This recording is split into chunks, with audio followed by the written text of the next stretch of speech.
All right, the meeting of the Shreveport City Council has now been called to order. We will have our prayer, our invocation prayer by, I saw Bishop Brandon out in the audience. Is he still? By Bishop Brandon, if that's okay. And Councilman Fleury will lead us in the pledge. Stand, please. Thank you, Mr. President. Let's look to the Lord. Father, you're so amazing, and we appreciate you for this amazing day that you've given us. This is the day that you've made. Help us to rejoice and be glad in it. Father, we ask you to bless our city council, bless our mayor. And Lord God, we thank you for their passion for the people, and we understand that passion outweighs any obstacles. God, we're better together. So we ask you to bless them as they conduct business today, as we operate in peace and harmony. And Father, we ask you to remember the missing and exploited children in our PAWs. Bless their families. It's in Jesus' name we pray. Amen. Amen. Join with me, please. I pledge allegiance to the flag of the United States of America and to the republic for which it stands, one nation, under God, indivisible, with liberty and justice for all. Thank you, Bishop Brandon. And Madam Clerk, will you call the roll, please? Councilman Bradford. Present. Councilwoman Fuller. Present. Councilman Jefferson. Present. Councilman Bushel. Here. Councilman Flores. Here. Councilman Green. Here. And Councilman Bowles. Here. Is there a motion to approve the minutes from the administrative conference on the 22nd and the council meeting on the 23rd? It was approved by, motion by Councilman Green and second by Councilman Butcher. Please vote. Motion carries with 7. All right.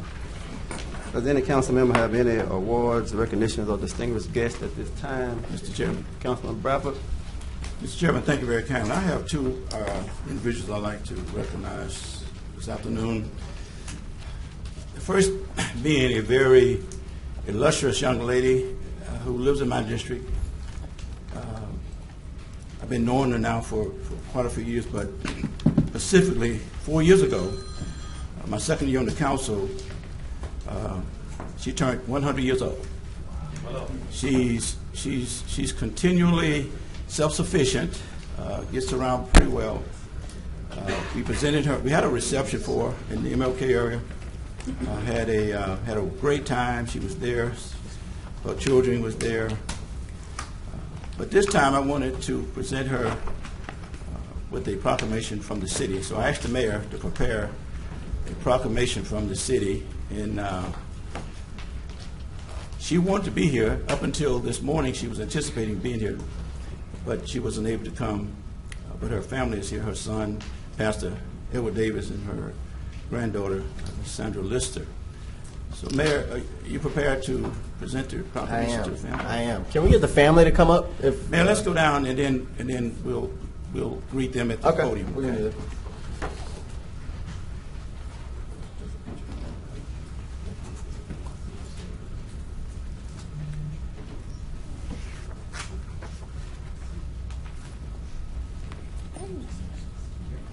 My grandmother. Good deal.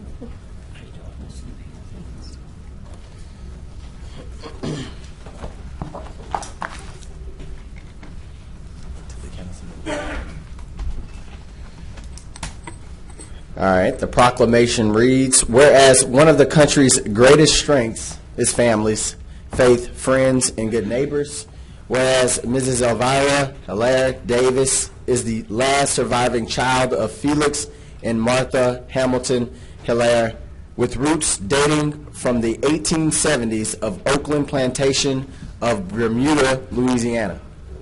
Whereas Mrs. Elvira Hilaire Davis is the last survivor of 18 families that lived in the 2900 block of 5th Street in the city of Shreveport's Martin Luther King Drive area. Whereas Mrs. Elvira Davis raised 13 children to respect each other, to trust God, respect the rights of others, to work hard and become productive citizens. Whereas Mrs. Elvira Davis is the oldest living member of the Greater St. Mary Baptist Church, located in the MLK Drive community. Whereas Mrs. Elvira Davis celebrated her 104th birthday on July 21st, 2019 in the city of Shreveport. Now therefore I, Adrian D. Perkins, Mayor of the city of Shreveport, do hereby proclaim Tuesday, August 13th, 2019 as Mrs. Elvira Hilaire Davis Day in the city of Shreveport, and urge all citizens to celebrate her 104th birthday. In witness whereof, I have hereunto set my hand and caused the seal of the city of Shreveport to be affixed. Congratulations. Reverend Davis.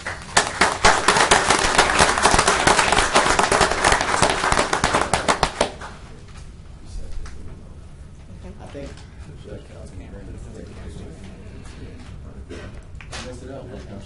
I got it. Yeah, we got it.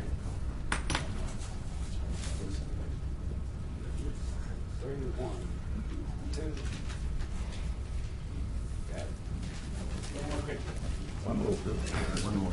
Come this way.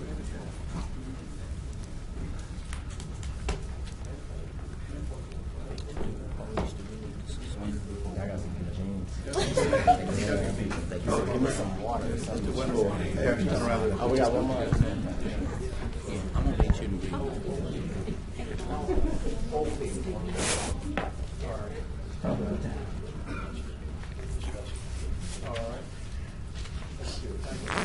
I'm asking you to just give a few expressions regarding her grandmother.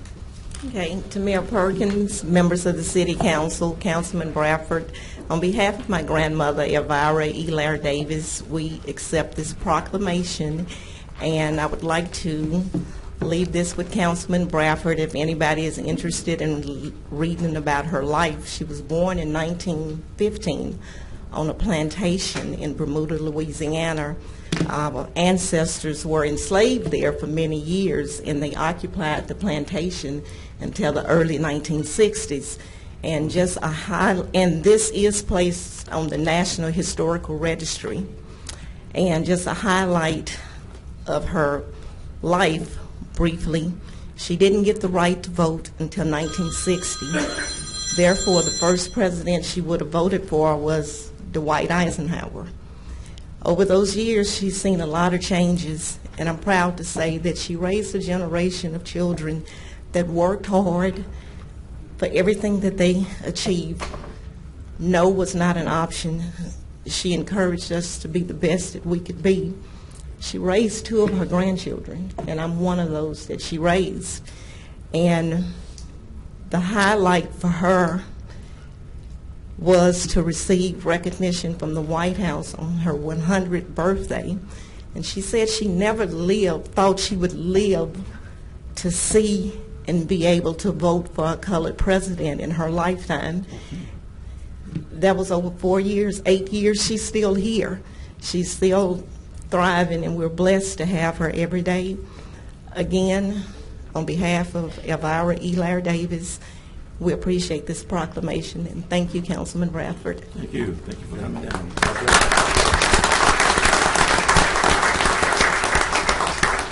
And then, Mr. Chairman, it is with delight, but yet I'm still saddened. There was an occurrence that happened several weeks ago that caused the city great pain.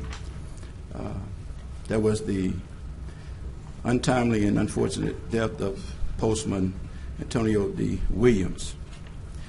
We was in prayer with the family. This whole city was, as well as the whole region and the postal workers especially. His widow is here today. Ms. Ivy Shelby Williams wanted to come and to make some expressions and express to the city her appreciation for what happened. So, Ms. Williams, will you please come forward?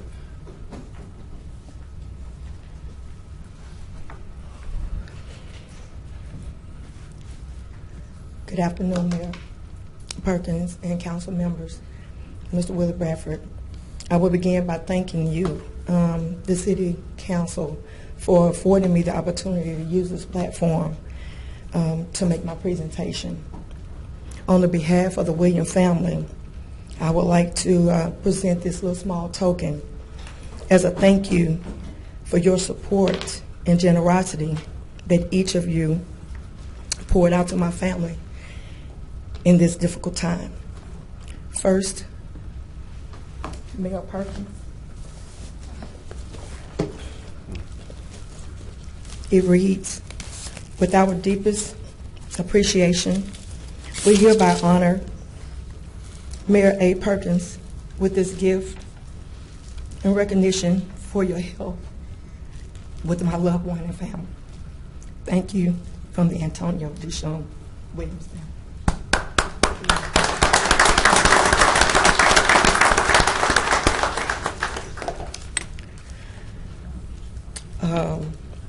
As I call your organization or your name, come and receive your gift from my family. Thank you, Shreveport Fire Department, for the unwavering support you showed my loved one and our family from the Antonio Deshaun Williams family.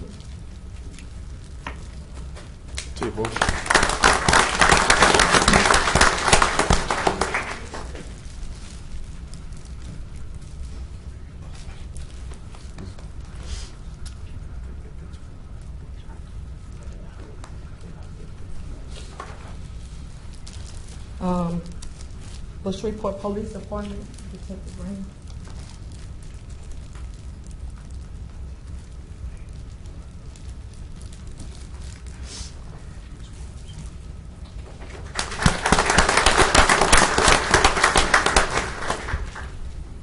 These two ladies have a really, really special place in my heart. They were the first two responders for my husband, Corporal Sabrina Dallas.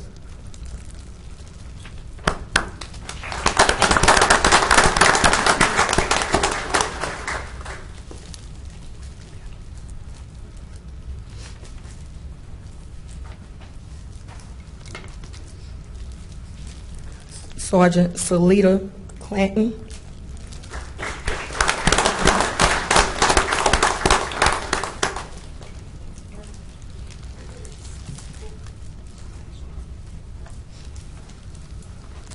The United States Postal Workers and the United States Postal Inspectors.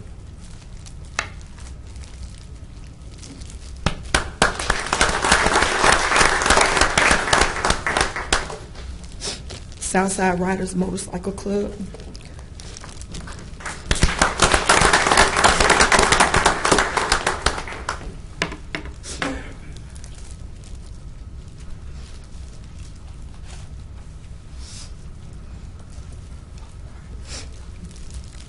Barksdale Air Force 2nd Medical Group.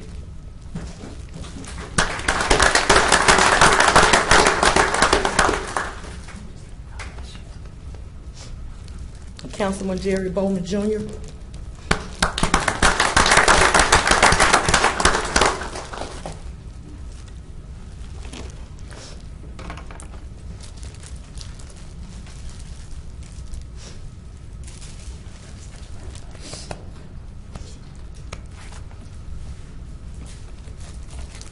And Heavenly Gates, David.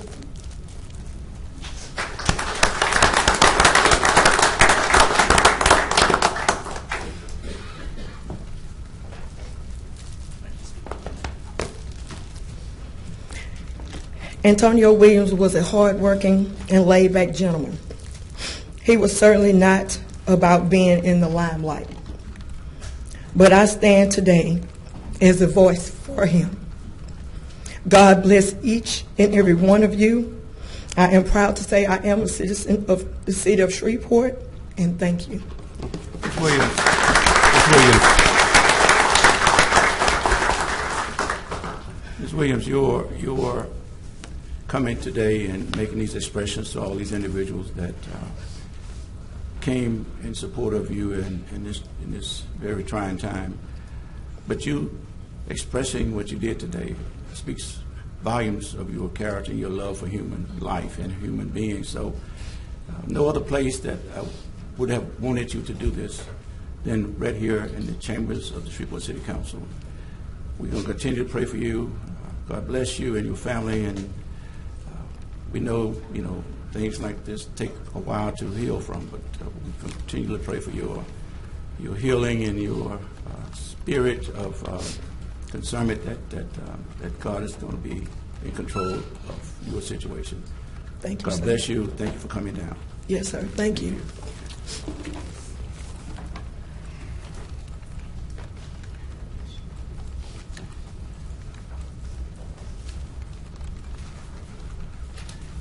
Thank you, Mr. Chairman. Thank you, Councilman Bradford. Thank you, Ms. Williams, for your gratitude. I appreciate that. Does any other council member have any? Yes. Councilman Green? Mr. Chair, at this time, I'd like to ask that if we would suspend the rule for resolutions number 99, recognizing the outstanding service provided by the Shreveport Police, jailers, police communication officers, to thank them for their service and otherwise provide their respect thereof. I move. Motion by Councilman Green and second by Councilman Butcher to suspend the rules. If there's no discussion on that, please vote. Chief, would you come up? Motion carries with 7. Thank you. Mr. Thompson will read.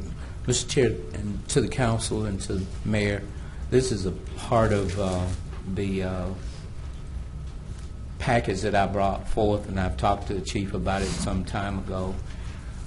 This will be a part 2 of it, whereas on Wednesday, the 21st, all of the Shreveport police officers, jailers, commanders, everybody that's involved will come out to the ranch, 6025 Buncombe Road, for a lunch that's fit for kings and queens and all that, all of the trimmings. Mr. Thompson will read the resolution, and Chief, if you'd like for any of the other officers to come up and join us, they can at this time.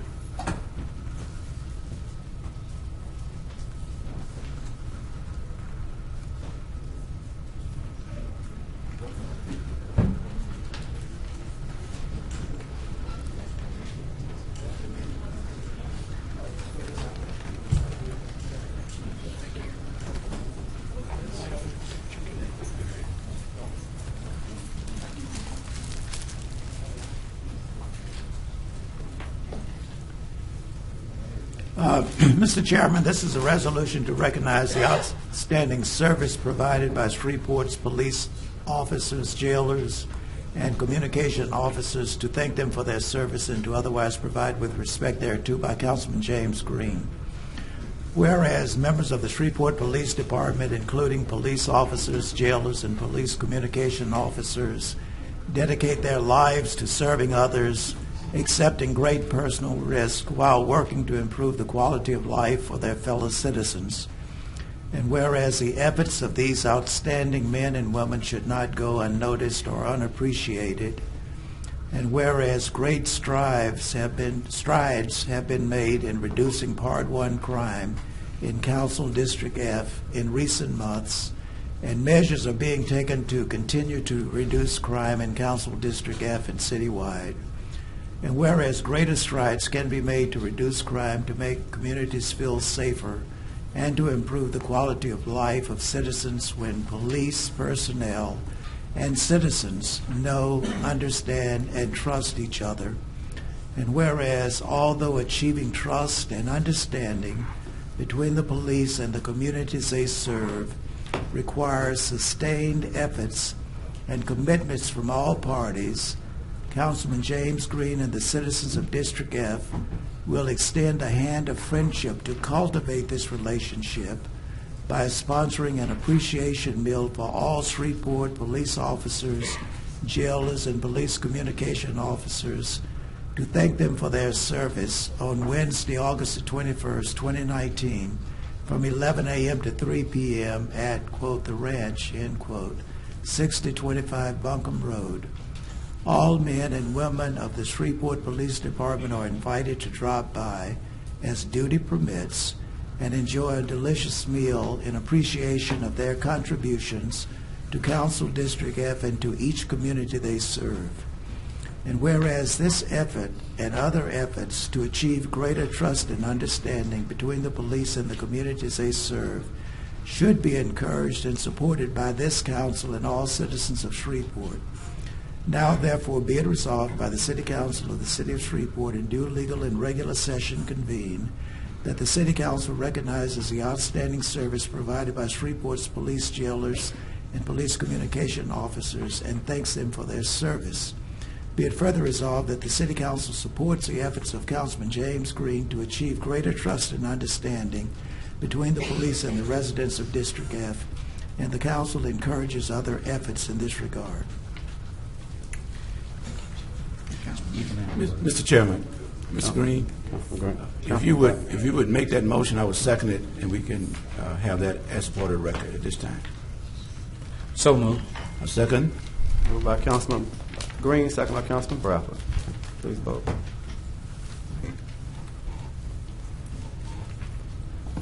Motion carries with 7. Thank you, sir. I'd like to say this. It feels good on this side of the podium. I'd just like to say on Sunday evenings I go to the movie theater to get some popcorn, and there are officers there who protect the movie theater. Some of them I know and some of them I don't.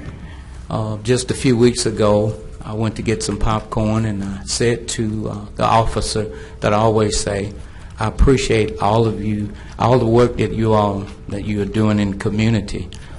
He said, thank you, all of them, very kind, and they said, thank you. On this particular Sunday evening about 3 weeks ago, the officer walked over to the truck and said, well, who am I speaking to and who's giving this blessing to me? I said, I'm James Green. He said, so you would happen to be Councilman James Green? I said, yes. And my point is this. We want to work together, but we got to know one another. In the old days, the police officers in the old days, I knew every one of them. At this particular time, I know a few. I know all of the older guys, but I don't know the younger police. So therefore, it's difficult for us to have a relationship as to working together and serving together if we don't know one another. So this is just an opening, and I invite the entire council, and mayor, and staff to come and to share in this great occasion. We will have pork and beans. We will have baked chicken. We will have ham. We will have hamburger steak. I'm going to stay up all night and cook for y'all. I'm just kidding. It's going to be catered. But thank you all, and we're going to have the chief to have a word at this time. Thank you. I just want to thank Councilman Green for his generosity. He invited me to his church about 3 weeks ago. We had a good conversation. That's the first time that he and I have had an opportunity to meet outside of a setting such as this one. Had a real good conversation, and I told him that all you have to do to invite police officers in and to develop that relationship is invite them to eat. And so I think this is a great opportunity. It just so happens I have a number of my comrades with me today for some other recognitions we want to make. But this is a really good representation. What you have up here are officers that have about 3 years on to officers that have over 30 years on. So you have a really good representation of the department. I'm very proud of the men and women I work with, and I thank Councilman Green and the rest of the council for recognizing those efforts and all that is sacrificed by these men and women and what they do for the city. Thank you very much. Thank you.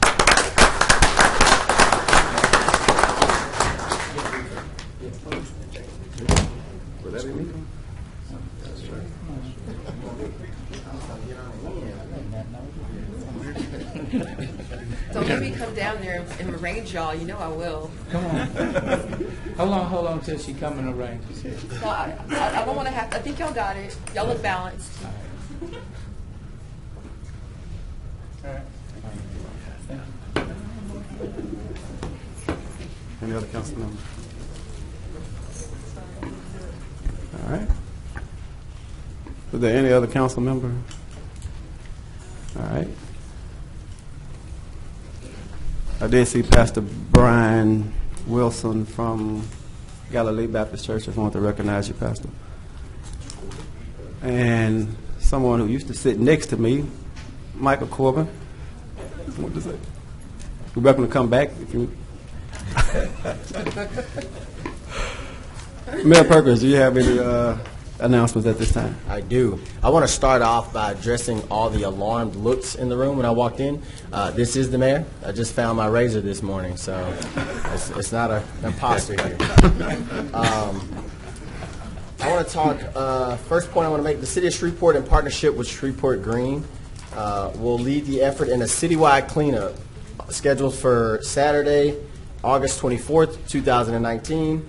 Individuals or groups willing to volunteer should sign up at www.shreveportgreen.org or call 318-219-1888, extension 16. Later this month, on August 27, some members of our team, Property Standards, Legal, and others are expected to travel to Monroe to observe the operations of their environmental court. We're looking for best practices as we prepare to set up our very own here in Shreveport. At this time, I'd like to invite Chief Raymond to come up and make some additional comments. And while he's walking up here, I'll say a lot of the officers in the audience actually did physical training with me this morning. Before every council meeting at 6 a.m.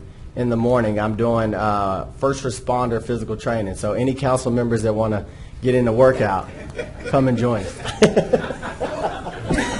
Even the auxiliary officers are invited. Thank you, Mayor and Council. Again, I come before you this afternoon. I've got a few presentations I'd like to make to some officers that I think need to be recognized. I want to start with Corporal Jeremy Kelly and Corporal Tina Nelson. Come up, please.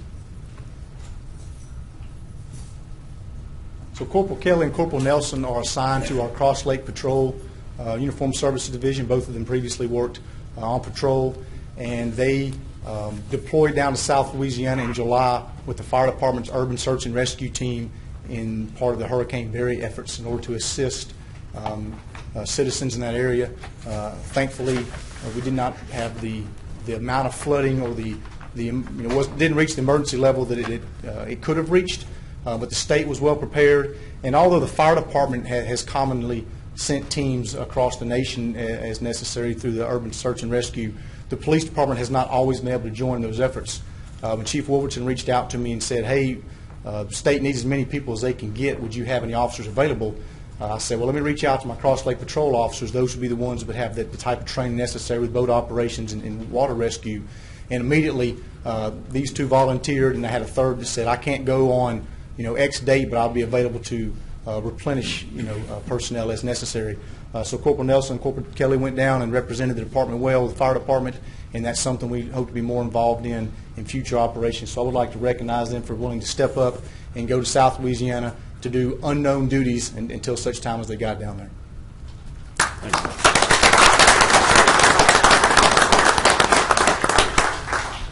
I also have Officer Natalie Whiteoff and Officer Jessica Talley in the audience. I'd like to ask them to come up.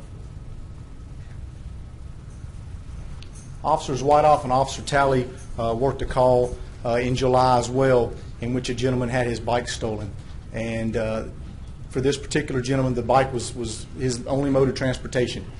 He was very upset about it, and the officers were not able to get his bike back at that particular time. But they did see that it bothered him greatly. It was going to affect his life, and so they got together the next day, pulled their money, went and purchased a new bike with some additional equipment that I would assume his original bike didn't have, lights and audible devices, and made sure it was a street legal piece of equipment, and then presented that to him the next day. And of course, he was very appreciative of their efforts.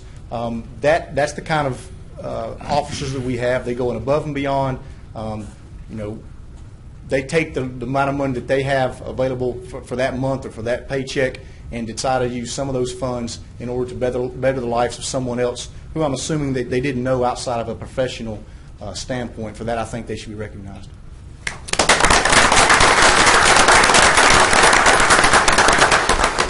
Thank you. Thank you.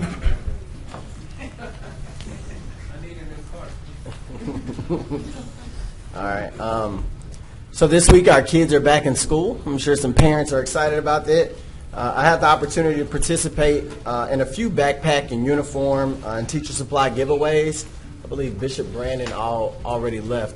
I participated in Bishop Brandon's that's been going on for 20 years in our community.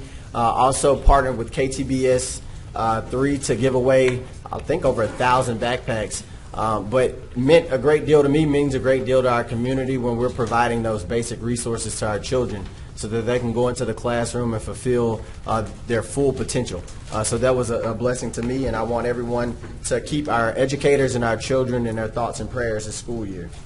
At this time, I would like to call up Mike Corbin to give us an update about the downtown electrical grid, tree trimming, street lights, storm outages, and a few other topics.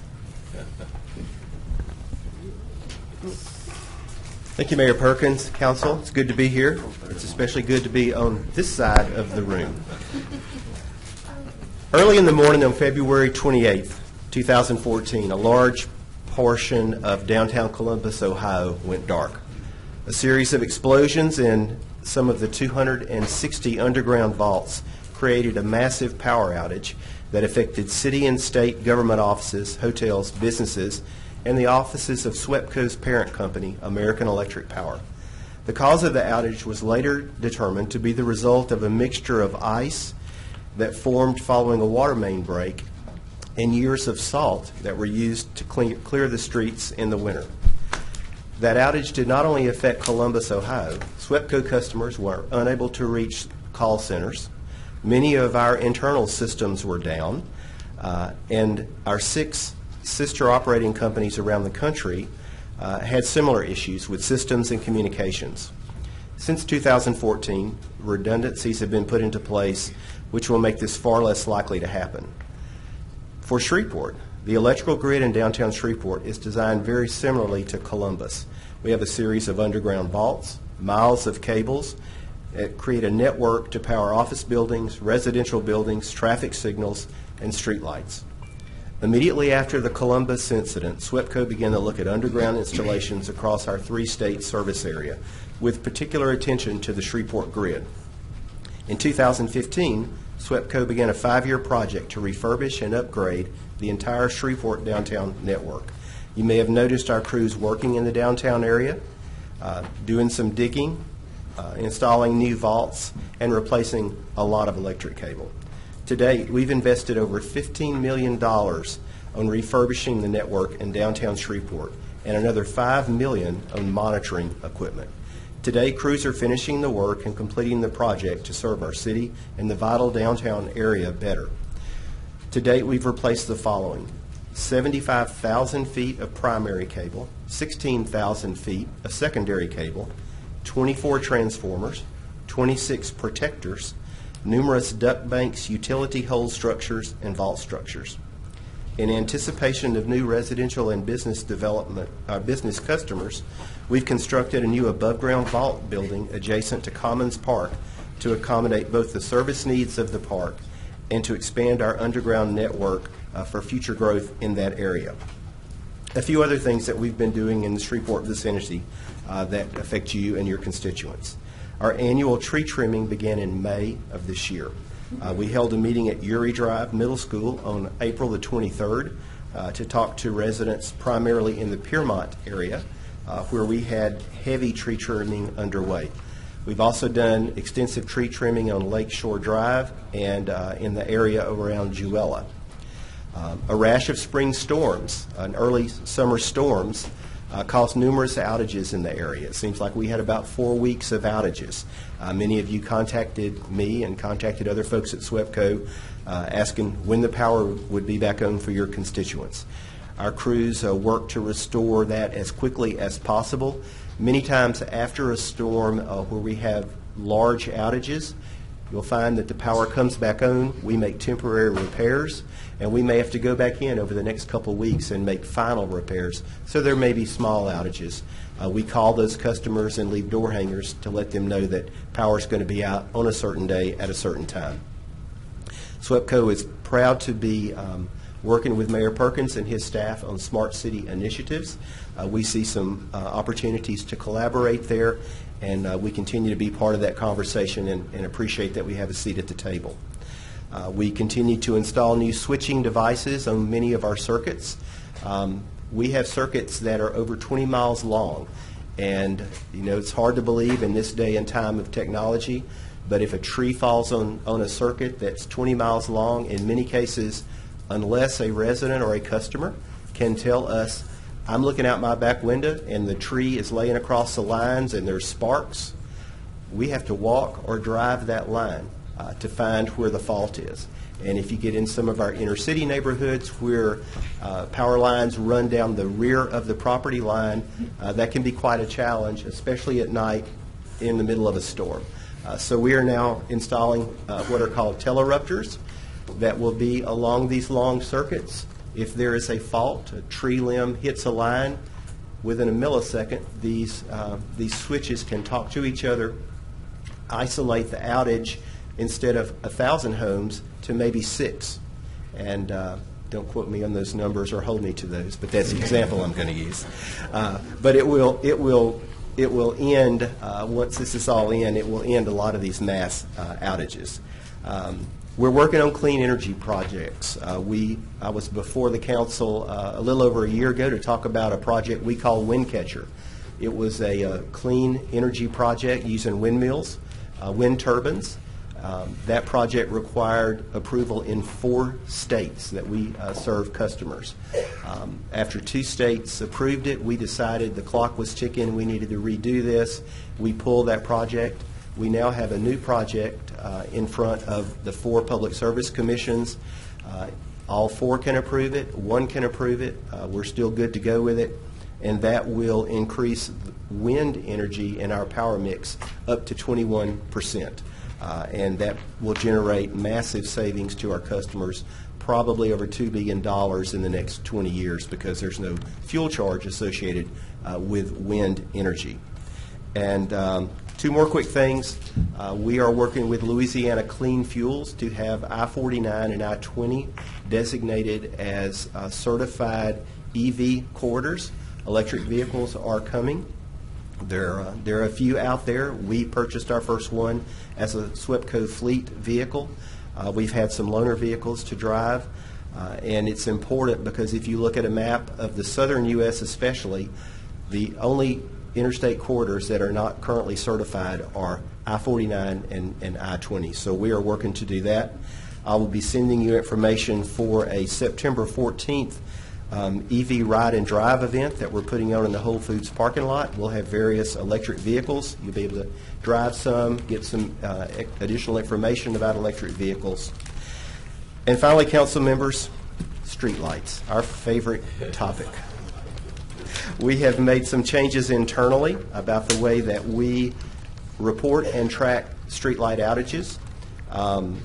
As you know, streetlights are confusing. The city maintains some, SWEPCO maintains some. There's some combinations in there. We have the downtown area that has its own unique streetlights. But we are doing everything that we can to get streetlights repaired. We're focusing right now on Uri Drive corridor because many of those are out. And as I've told many of you before, streetlights are generally hooked together. If there's a traffic accident, distracted driver takes out one streetlight pole, it can take out 20 streetlights for a period of time. But just know that we are working on streetlights and ways to make that system better.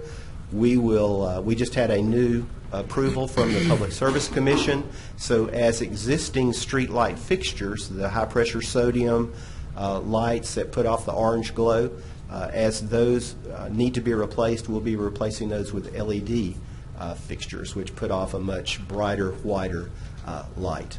So I know you have a long agenda today, a lot of folks to speak. Councilwoman Fuller brought some snacks, and I know Mr. Thompson probably has his phone on speed dial for Domino's in case it goes too long. But if any of you have questions, I'll be glad to answer them. I do. Councilman Fleury, I'm sorry. Mike, I just want to tell you, man, how much we miss you. Look, Mike, I have a question. Councilman Bradford, Sunday night, one of his constituents, he had to leave. He didn't want to hear this. One of his constituents, Ms. Evans, called me Sunday night and said her lights were flickering, and I told her that it could have possibly been an accident or something that it would probably come back on. But in the deal with the reporting of the lights, I just wanted to give you an opportunity to speak about your app that has a place on there. that you can report lights that are burning or those that are out with a pole number. And I've done that several times after you kind of led me through that and helped me. And it is a great tool, and I want to compliment SWEPCO for bringing that forth. Thank you, Councilman Fleury. And that's important. If you have a constituent that reports to you a street light out, and you're going to let me know, or you're going to send it to the council office for them to let me know, we need to know specifics. And the example I used in a radio interview the other day is there's a street light out on Uri, doesn't help me. Because if I turned around and I called Water and Sewer and said, there's a water leak on Uri Drive, that doesn't get it. We need some cross streets. We need a landmark or a pole address. That really helps because we don't have crews available to ride around in many of these instances. And I know that sounds very picky, but it helps us identify where the actual problem is. Thank you, Mike. Thank you very much. Thank you. Thank you. All right, Mr. Chair, this is my last point and probably one of the most important topics that I'll touch on from this mayor's seat. Today, the council will vote on whether to put bond propositions before our citizens. The proposal, which has been retooled, came from the Citizens Bond Committee, which included folks from across the city, as they were representatives appointed by each council member. The proposal includes funds for public safety, streets, drainage, parks. If approved, I feel it is important to note that this does not raise taxes, and I will be a broken record on that particular point. It is a continuation of some of the 6.2 mills dedicated to expiring bonds. Millages in Shreveport have continually declined over the past 3 decades. Property taxes are currently at their lowest point in 35 years. This bond proposal does not threaten that trend and will address critical needs of our community. That's all I have, Mr. Chairman. All right. Thank you, Mayor Perkins. Property standards, Mr. Green. Would you come forward? Anyone have anything for Mr. Green for property standards? Nope. Councilwoman Fuller? No? All right. Thank you for your service, sir.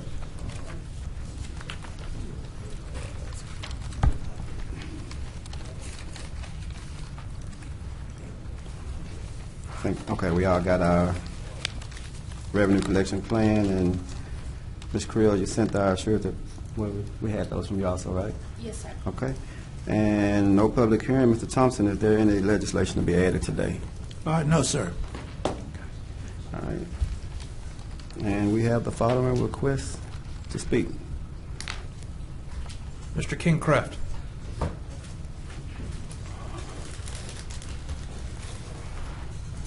Ken Kraft, 157 Archer, Shreveport 71105.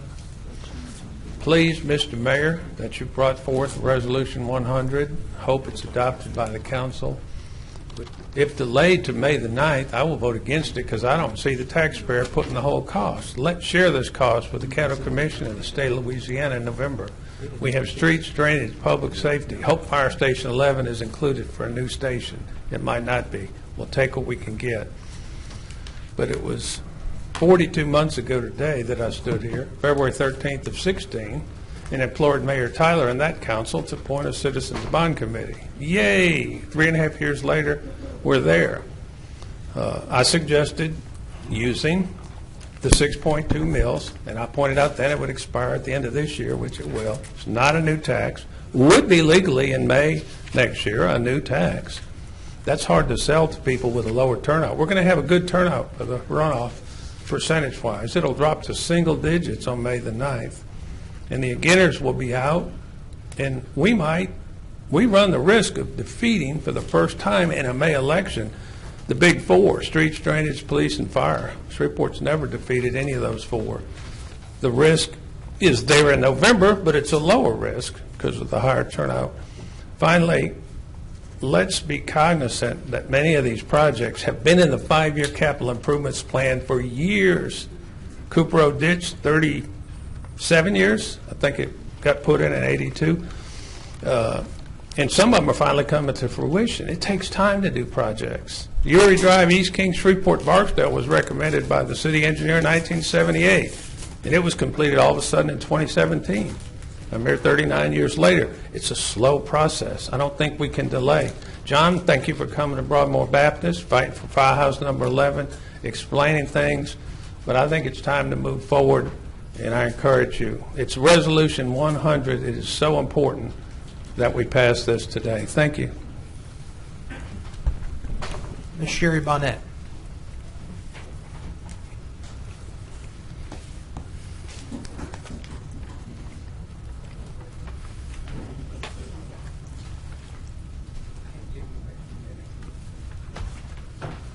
Hello, I'm Sherry Bonnet, Anderson Island, 2613 East Cabot, Mayor and City Council. I gave y'all a little book here, and I messaged I've seen Lavette yesterday. I've talked to John. Our park in Anderson Island is District C, although B gets plenty of use from it. And it was put on the bond. We discussed it at the bond. But when I seen the decreased amount, I have to say I was disappointed, upset. I messaged John. Thank you for messaging me back last night. If you look in your little booklet, I put some pictures in here. This park is being used, even though we have no restrooms, electrical, water. We're trying to use it the best we can as a community to bring our community together, to give our children a place to play. You will see in the back, I put where we have a Facebook. A child was using the bathroom in someone's yard. We have no parks. That was part of the message that I had sent to John yesterday. We have children getting burned on old playground equipment.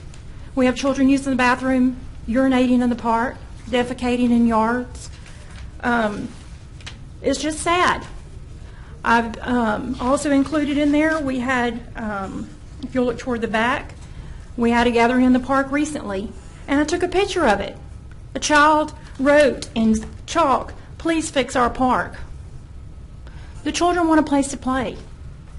I included, if you're wondering what all these shopping carts are doing, our residents are limited in their transportation.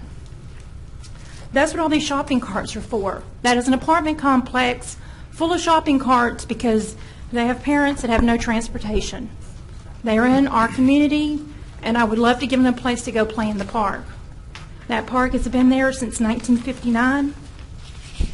If you'll see, that is also included somewhere in this packet. It's had very little done to it. The pool has been closed. It collects water, mosquitoes. The water had recently been closed. People used to boat there, fish there. Now we have signs saying it's closed due to sewage. Now, SPAR did come do a few upgrades there. They at least put some fencing up to keep the balls on the basketball court from rolling down in the bayou, which would have been, the children would have been down in the sewer water if that would not have happened. If you would just please continue to consider the park. I see that it was put on there, but at a fourth of the cost that was originally appointed on there by the bond committee. Do you have any questions? Councilman Nicholson. Ms. Bonnet, thank you for coming today. I just want to say how much I appreciate your leadership of Anderson Island. As I've told you before, until I was 5 years old, I lived on Windy Lane. I played in the park we're talking about, and not a thing has been done to it in the past 40 years, so far as I know. The revised bond proposal that cut the allocation to this park from $500,000 to $125,000 was published Friday at 5:15 p.m. last week. I was not consulted about that change, despite the fact that this is in my district. I'm pleased to report that Councilman Fleury and some others on the council have assured me that we're going to work to increase the allocation to the park. I've made my view about how the council should vote on a November bond election plain, and I maintain that position. But if there is to be an election, we need to take care of the people of Anderson Island, because they are as good and hardworking as anybody in this city, and they deserve their fair share of any bond issue that passes. So know that I'm continue to work behind the scenes every day to make sure that happens. Thank you very much. Thank you. And I did say after y'all were elected, when I come down here, my heart is with children and elderly, of course, as well. But with the children, and I will fight for them with everything I have. Thank you. Thank you, ma'am. James Carstensen. Hello, Council. James Carstensen, 913 Prospect Street, Shreveport. I've been at all the same meetings as y'all, everything regarding this bond issue, all the committee meetings. We've talked about a lot of stuff, and we didn't really get a whole lot of answers, everything that you guys were looking for, and so I understand, and I appreciate the votes, all the discussion, all the work that went into it. Excuse me. One thing that I don't feel that we really have talked about is the fact that with so little information available in so short time for you guys to truly do that due diligence, I'm concerned about sending this thing to a ballot in any shape or form, even the reduced amount. And I say that because most people aren't like me and the handful of other people that come into these meetings all the time and are here, talking to y'all and having these conversations and going through it. There is going to be tens of thousands of voters who are going to see these propositions come up on the ballot in November, and they're going to look and they're going to assume that the City Council has done their job and has done that due diligence and has gotten through all the details and ensured that this is a good bond and that we have prioritized right and that citizens had enough input and knowledge and this thing wasn't rushed for whatever the reason may be. If it's a political issue about trying to get the money now so that we can have time to get things done before elections come back around again. I mean, I understand that there's a method to this madness, but I also understand that as of last week, we didn't even have the most simple answers to how a lot of this money was going to be allocated, and we rushed to make changes so that we could try to persuade at least one or two of you to instead reverse your vote. So instead of voting this thing down today, now y'all are set to vote it and go ahead and send it to the voters. Well, those voters, like I said, people, not everybody is in here. They're just not watching all these things and carrying over these details and reading these minutes. They're counting on you guys to do all of that due diligence to ensure that proposition is a good thing. I mean, they're going to assume that it was a 7-0 vote, that you guys sent it down there and that you've done your work. I don't doubt at all. Mayor Perkins, I support him. I voted for him. Looked fresh to death today, by the way. But I don't doubt that he and his people and his team have done the work that they feel was necessary to get this up. But at the end of the day, from what we've learned in all of these meetings, is that essentially the mayor's team, his directors, his guys, really directed these very few citizens in a situation where, I mean, people like myself weren't even brought to the table. I'm at every single meeting. I can't imagine how I can't imagine how many other people who are not as engaged as I am got overlooked in this and didn't have their voice at the table. And you can't possibly, from a position of a director sitting in the administration, have your hand truly on the pulse of the people if you're not there all the time. So I'll end with that because I'm out of time, but I would be happy to go into further discussion. And I know votes have been promised and pledged in certain directions and how this is supposed to go, but I hope that you will look in your heart and you will think about what I've said and you will reconsider and you will vote this thing down today and give us the time to get things done right. Thank you, Mr. Carstensen. Thank you. Michael Williams.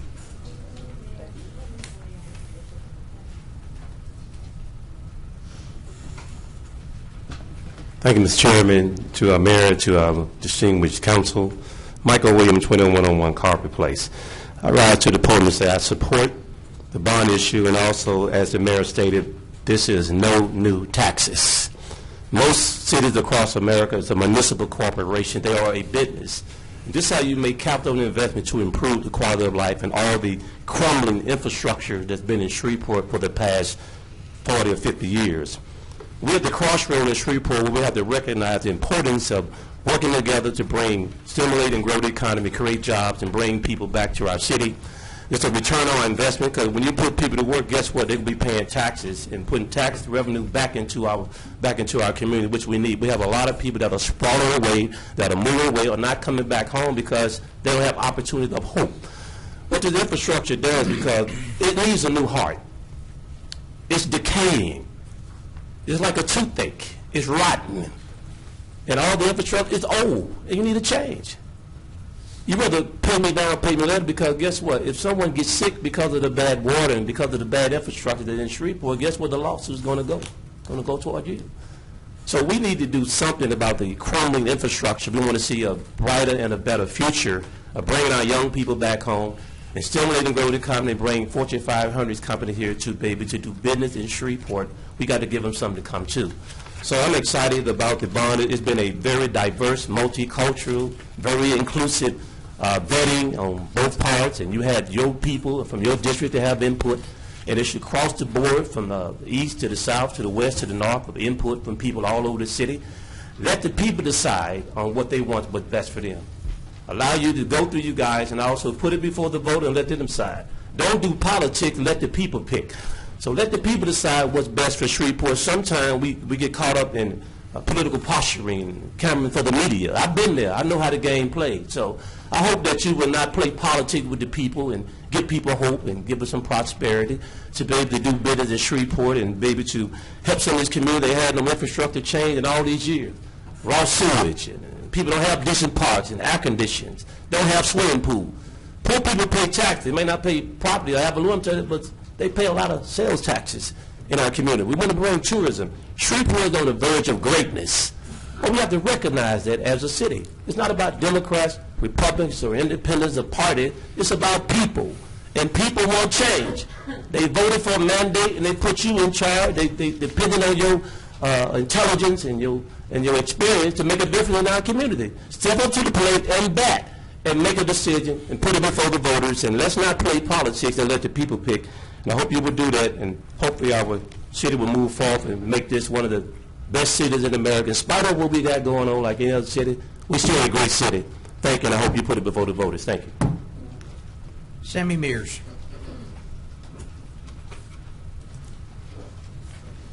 Sammy Mears, 1901 Centenary Boulevard, Shreveport, Louisiana, 71101. A goose is like a car. They both go honk. Now from the ridiculous joke to the sublime. I have learned earlier in the Proposition 3 that we'll be including such things as streets, traffic signals, and sidewalks up to $33,960,000, which is really good, as well as you would add putting up traffic signals over on East Stoner at the VA hospital just as well. People are trying to turn left over there every day of the week and have a lot of trouble getting through in that situation. And a lot of people have made a bunch of elementary complaints about it and won't come down here to say something about it. So that's why it's probably up to reliable Sammy. Also, if you add sensor cameras just as well, it would make it official, and it'd be very good, because if you don't, somebody could wind up getting hurt or killed, and many people have complained that they need traffic signals and sensor cameras over there on East Stoner at the VA hospital. It's very liable and it's very important to them. And also, if you'll make a note, the green arrow, left arrow and a right arrow would be very good for that just as well. Also, the Magnolia School of Excellence needs just the same thing. Traffic lights and sensor cameras, because bus drivers are having a lot of trouble even during the school time getting in and out with the kids, and they need help. If someone gets hurt or killed in this situation, and if it's not taken care of, that could happen. And it's something I thought could be added to the proposal just as well, because Grayson, I know that I mentioned this to you and Levette just recently on voicemails, and let y'all know what was deeply in my heart about this, and hope that that will be added. So if this could be, it's a really concern of mine about the situation. So please, if you'll do that, it would be very much appreciated. And when I said that a goose is like a car, they both go honk, it was just a little joke I had to throw in. Councilwoman Fuller. No, You're off. thanks. Okay. DeMario Mack.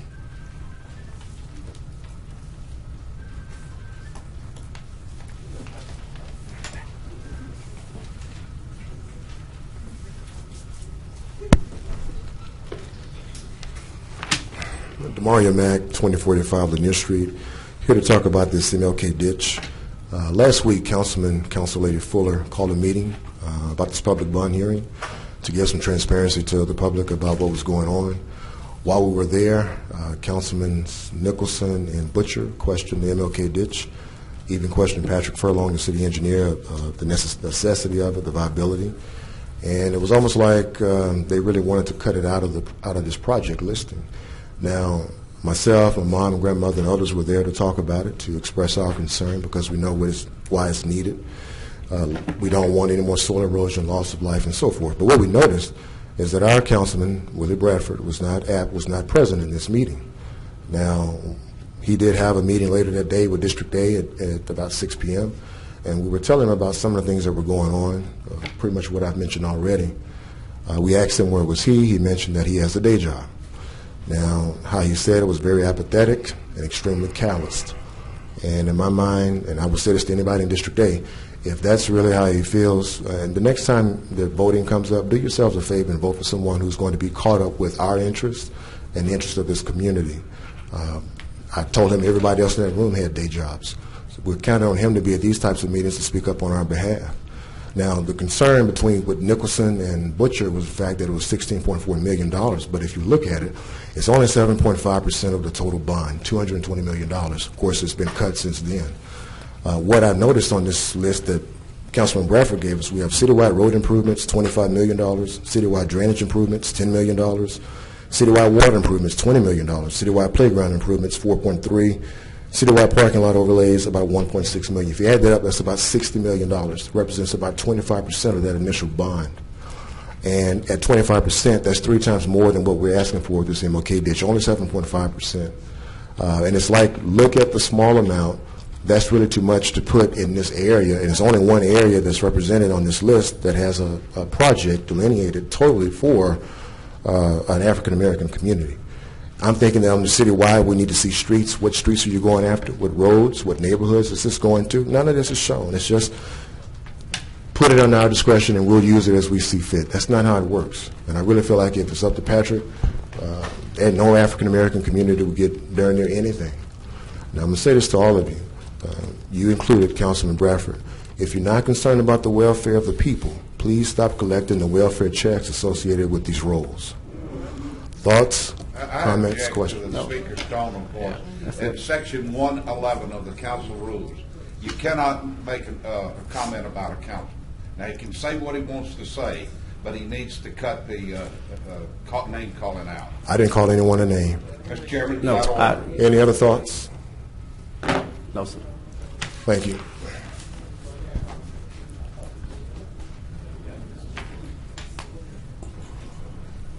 Sandra Mack. Mr. Chair. Yes, sir. While Sandra Mack is coming, I'd like to recognize Mr. David Henderson, who's present here today. Okay. Good to see you, David. You're mighty sharp. All right. Ms. Mack, right before you speak, I just want to thank everyone and remind everyone to try to be as respectful as possible. And actually, we shouldn't be calling out each other's name, the council person's name or whatever, according to the ordinance. But I just ask everyone to just please be mindful and respectful of the comments. Thank you. Good afternoon. My name is Sandra Mack. My address is 2045 Lydia Street, 71107. And my question this afternoon is the MLK ditch still a project on the list to be done at the $16,400,000 as it was appropriated? Is it still on the list? I mean, we'll get someone to answer your question when you finish with your time. The MLK residents are hard-working citizens and taxpayers. If you all do not want to do what is right by the citizens of Shreveport, and specifically the MLK area, you guys need to stop taking our taxes. As Mr. Ken Kraft just said, this MLK ditch has been, it's been 37 years. Now it's come around to be put on here, and there's a question as to whether it's going to be done or not. That is not right. You all were elected to serve the people and to do what's right by the people, not by what you want to do, but by the people. You serve us. We don't serve you. You serve us. And this ditch needs to be done, and I'm not up here trying to say, demanding anything, but I'm trying to appeal to your common decency. I'm trying to appeal to your common decency to do what is right. We are tax-paying citizens. We should not have to come down here to every meeting. I've been at every meeting, including the subcommittee meetings. That subcommittee recommended that this ditch be done. It stayed on the list from the first meeting to the last meeting. And it should be done. It's time.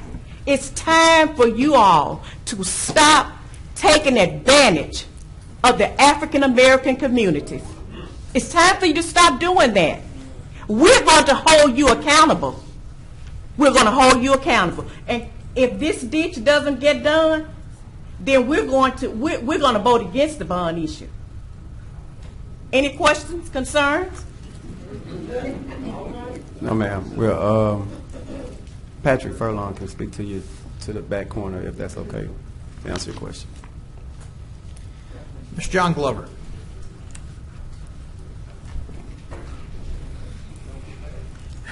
Good evening. John Glover, 8100 Pines Road, apartment 3G, Shreveport 71129. Yesterday evening I stood before you all and asked you all to consider to what extent you would be supporting or not the bond. Now I've looked at the revised listing and I'm concerned about one particular aspect and I need an answer for that. And I know you can't speak to me directly, but indirectly I still would like to have an answer. Under the citywide roadway, don't have glasses on, citywide roadway, it seems that this particular item has increased $33,960,000. Now, if I'm not mistaken, and you all can correct me at the appropriate time, $16 million was cut out for economic growth. There was another mass of millions of dollars that was cut out for Smart City. Are those funds still in this $186 million bond proposal? And if they are, where are they residing within this particular aspect? Because again, we speak to transparency, and transparency is what we or I, a constituent, a citizen of this city, would like. And I ask that question of all of you all who are asking us to stand forth and stand with you all in supporting or not this bond. So if you can provide me with that piece of information, that will help me to gain an appreciation or not of what is going on. Thank you. Ms. Glover, I give you my commitment that you will have that. Thank you, sir. Thank you. Mr. Lester Smith.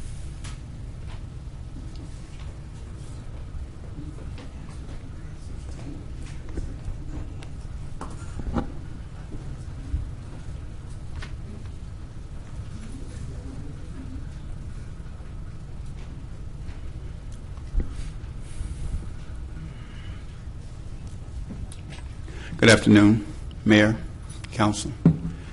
I'm here on the bond issue as well. I'm here on twofold part. The bond issue, I want to know for certain that District F is going to get its part of what's in this bond, because so oftentimes we do these bond issues and we are promised things and it's never fulfilled. The promises are never fulfilled. And it's sad that we have to come down here to beg for what should be rightfully ours, based on people that we put in these seats. They should be accommodating to the people, but somehow it seems to get lost after the position is won. The promises seem to get lost. And the next thing I want to talk about is I don't want to talk about anything else because I would really go somewhere I should go, and I want to be respectful. I want to remain, that way. But I'm going to leave it like it is. Mr. Versa Clark.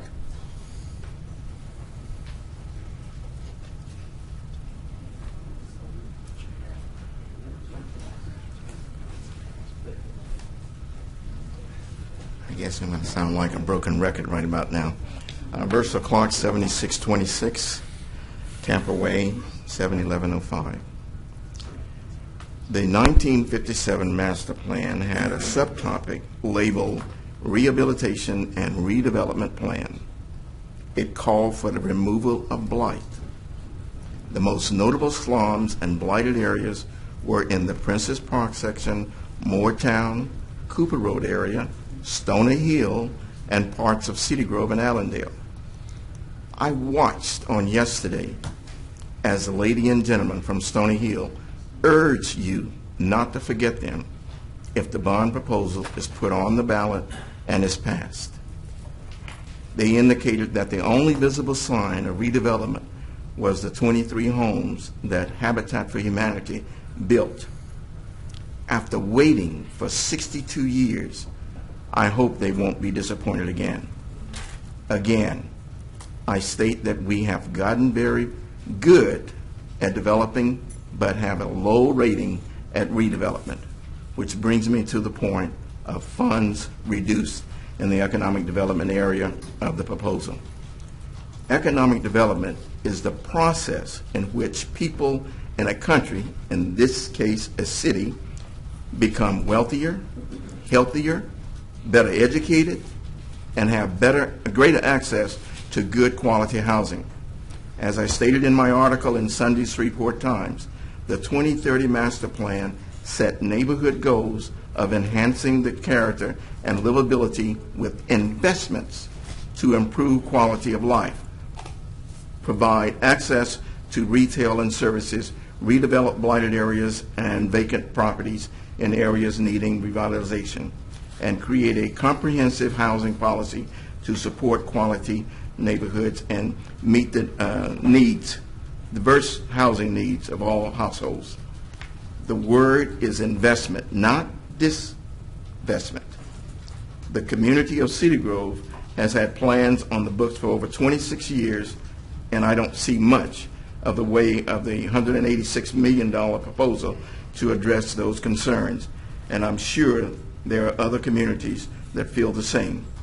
And if you say we'll get to you next time, that's exactly what happened 62 years ago. I'm not sure the current population can be put on hold for another decade, let alone 6. Thank you. Mr. Rudolph Glass. Thank you, Mr. Clark.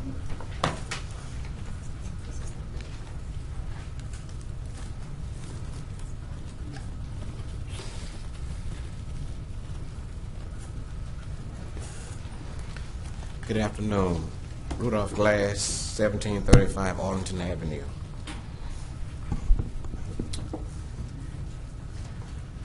We have been neglected for years.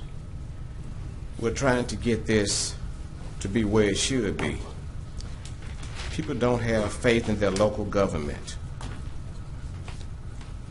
They have called in the past with issues and received empty promises. I have experienced this myself.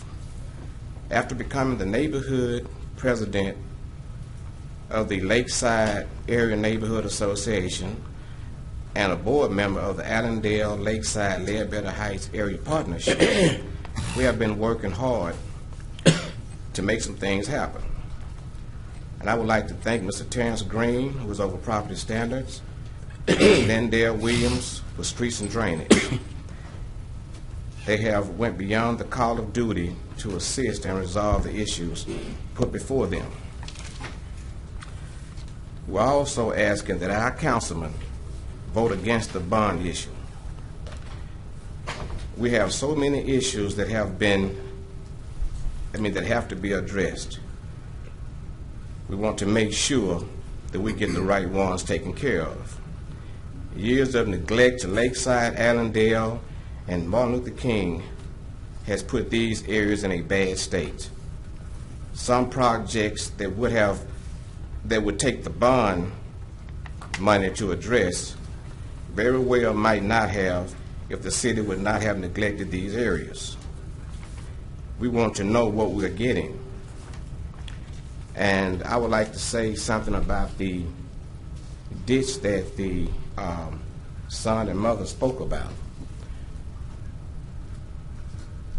If these things are taken care of and managed properly, there's a good possibility they wouldn't be as upset as they are. But I've seen pictures of that ditch, and it looks like anything can crawl out of it.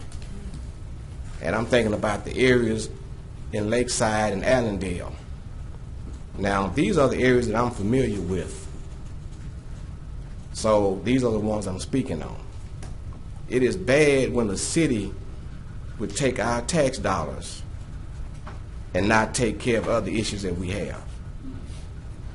It's really sickening because the house that I'm in now, I grew up in that house. And I've seen years of neglect. So until we know exactly what we're getting, I would encourage each council member to vote against it.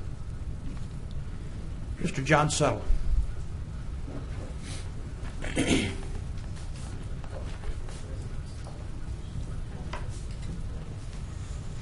John Settle for Tealwood. Yesterday I spoke about ditches in southeast Shreveport, and I visited those, and those were just as bad as what I believe is an MLK. I have not looked there. Today I went to Stoner Hill because Miss Bessie Smith reminded me that she had ditches, and I campaigned in that area one time, and they've had open ditches for a long, long time. Actually, every time I drive around Shreveport in the last month, I see a lot of open ditches. It's a reality of the life we're in. I can say this, that the mosquitoes are worse in Grayson's part of town than in Stoner Hill, but I think that's because there's a richer diet down there or something. I got eaten alive there, but this morning's a little safer. There's not enough money to fix everything in Shreveport, but the testimony I've heard is that that ditch does not flood, does not threaten houses. I respect the rights of those citizens. I've heard the same message 5 or 6 times. Just because they're consistent in their message does not mean they're necessarily correct. Or just because they're consistent does not mean in the whole scheme of things that money should always be spent there. Now, I've been here since '77. I came here with the Air Force. I stayed. Since that time, I've owned 8 homes. I've paid a lot of real estate taxes. I have never complained about it. I've lived in Broadmoor, South Highlands, Piermont, and now I'm back in South Highlands again. I don't complain about taxes. I know that a lot of my tax dollars go to other parts of the city, and that's what civilization and society is about. So we need to look at the whole scheme of things. Lastly, it distresses me that I, as a voter, will not have a choice on a bond package. If this is defeated today, then you've taken away my right as a property owner, a taxpayer, to make a decision on my city, on my taxes, that will improve the entire city. It offends me that several of you are going to even vote against putting it on the ballot, taking away my right as a taxpayer to make a decision on how my tax dollars should be spent to improve my city. We need streets in that in MLK. We need streets in every district, and there are needs. But don't take away my right as a tax-paying citizen that's owned real estate since '78 in this town, 8 houses. I presently own 3 in Shreveport. Don't take away my right to make a decision. I didn't elect a person to be a unilateral decider for me. Thank you. Ms. Edna Frierson.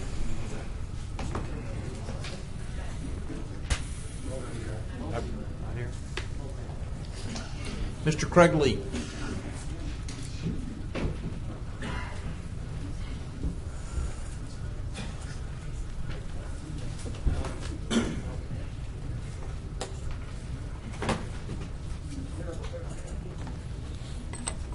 She's passing out some information to you guys.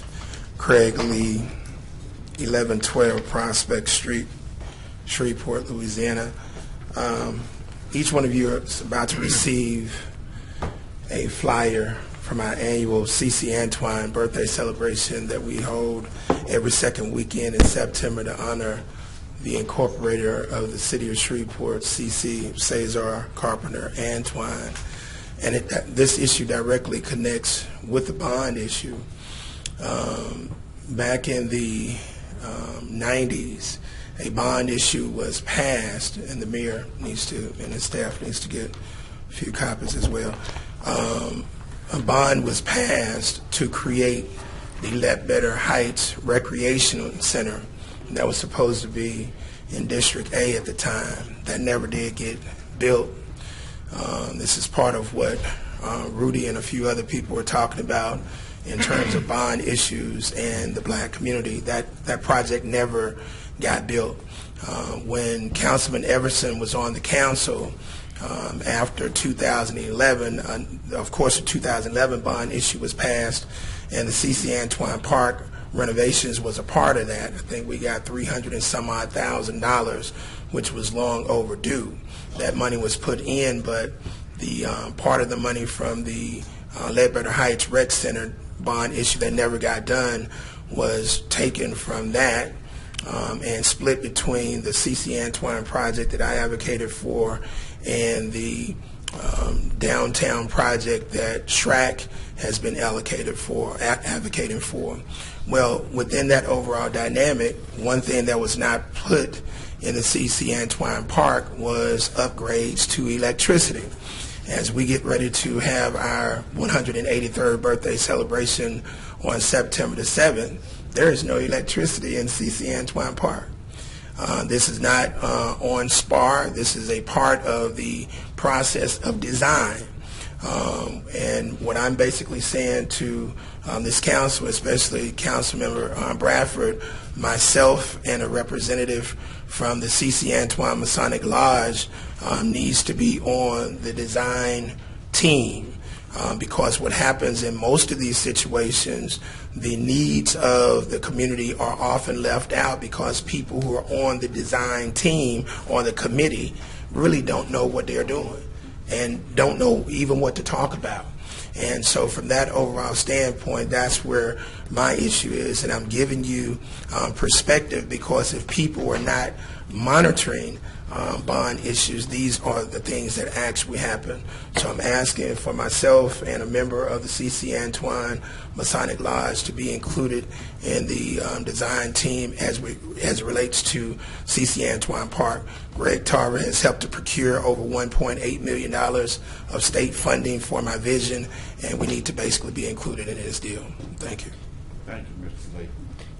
Ms. Lahoma Williams.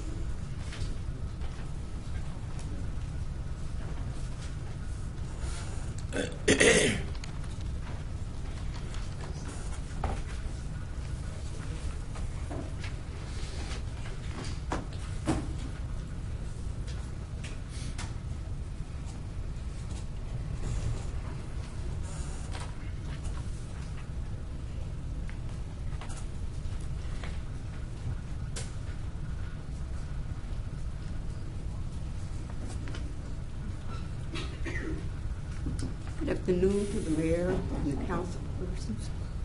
I am Lahoma Williams, and I live at 236 East 74th Street, 71106, which is located in Cedar Grove. I'm here to talk about our park. Thank you, sir. A.B. Palmer Park has been really neglected. We have had several parks in the community, in the city, that has been total renovated. We have had leaking roofs for over a year and better, almost 2 years and better. And we have not had air conditioning in our gym all summer. And we had a summer camp there for children. They were not able to play in the gym because they didn't have air conditioning in there. So I was just wondering why that, all these park centers get renovated and we can't even get a roof. So my question is, I see that proposal 2 has us there for $280,000, in the proposal. And I was just wondering, in the previous bond issues or whatever, we didn't seem to get anything out of it. In fact, they closed our swimming pool, and I didn't even find out about the closing of the pool was going to be closed until they was already putting the dirt in it. I have been kind of sitting back, not really, being involved, but I'm coming out now because I've lived in Cedar Grove all of my life. I wasn't born here in Shreveport, but I was raised in Shreveport. I was raised in Cedar Grove. I raised my children in Cedar Grove. They went to school in Cedar Grove just like I did. And, I want us to not to get left out on everything. It just seemed like, everybody just totally forgetting us. And all the good things we get bypassed for. But then whenever something bad happens, it happens in Cedar Grove. And some of that stuff is not even in Cedar Grove. But, it gets labored as Cedar Grove. So I just want to ask y'all to consider us south of town in Cedar Grove to kind of, well, anyway. Thank you, ma'am. Ms. Lillian Edwards.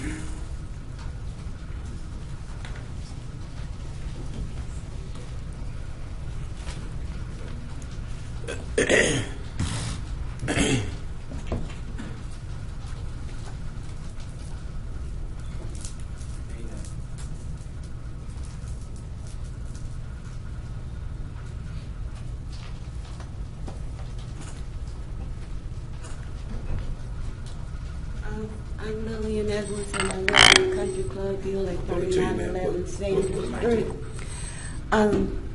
Mayor, councilmen, I'm here because I've been paying over $200 and $300 and $400 a month for water bills, and it came out that the water was actually on the city side leaking. Mr. Harvey and Featherstone been lying to me for 2 months about the refund of my money. Now they done turned into cowards, all of them hiding behind their phone. I'm calling the city of Shreveport official office and nobody's answering the phone. And this is my final time requesting for my money back because I want it. And I asked for my water bill. They haven't sent me a bill in July. They haven't sent me one for August. And I just need to know from you or my councilman, when can I expect my money? Ma'am, can you leave your name? I'm not familiar with your particular case, but if you leave your name, we can get back to you with information. Mr. Mayor, I have talked to Crystal several times. Keisha left me a message in June on my voicemail that they were still calculating my money. But if I owed them money, they already be done calculated how much I owe them. And I just think it's wrong. And also, University Plumbing came out, and the city of Shreveport, but actually your supervisor number in truck 4545 caused that leak. And the University of Plumbing came out and fixed it, and the hole is still wide open. I've called Mr. Harvey, I called Crystal, I called Keisha. Nobody's come out and fixed it yet. May I get your number, ma'am? Excuse me. Can you give me your telephone number so Yes, that I can ma'am, reach it's you? 318. I got all the information right here. I got it. I'll pass it to her. Okay. Mr. Bowman, can you please give me a date, or you the mayor, when I can expect my money? I'm going to have someone to speak to you. I'm going to have someone to speak to you before you leave. We'll make sure Yes, someone ma'am. speaks to you. Whatever you're owed, ma'am, we will get on this as quickly as possible. Yes, sir. Back in the corner. Mr. Danny Martin.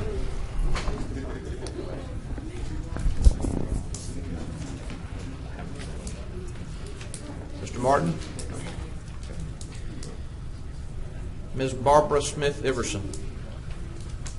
Iverson. Excuse me, Iverson.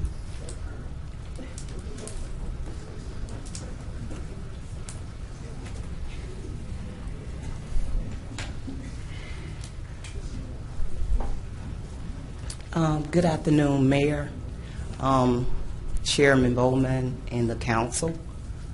I'm here to speak about a resolution to declare a state of public emergency in District F. After reading the literature in the resolution, I had to really ask myself, what is it that resides on the inside of a human being that makes him so diabolical when it comes to human life? When you look at the police crime statistics for District F, you have 19 homicides, 54 rapes, 198 aggravated batteries, 233 aggravated assaults.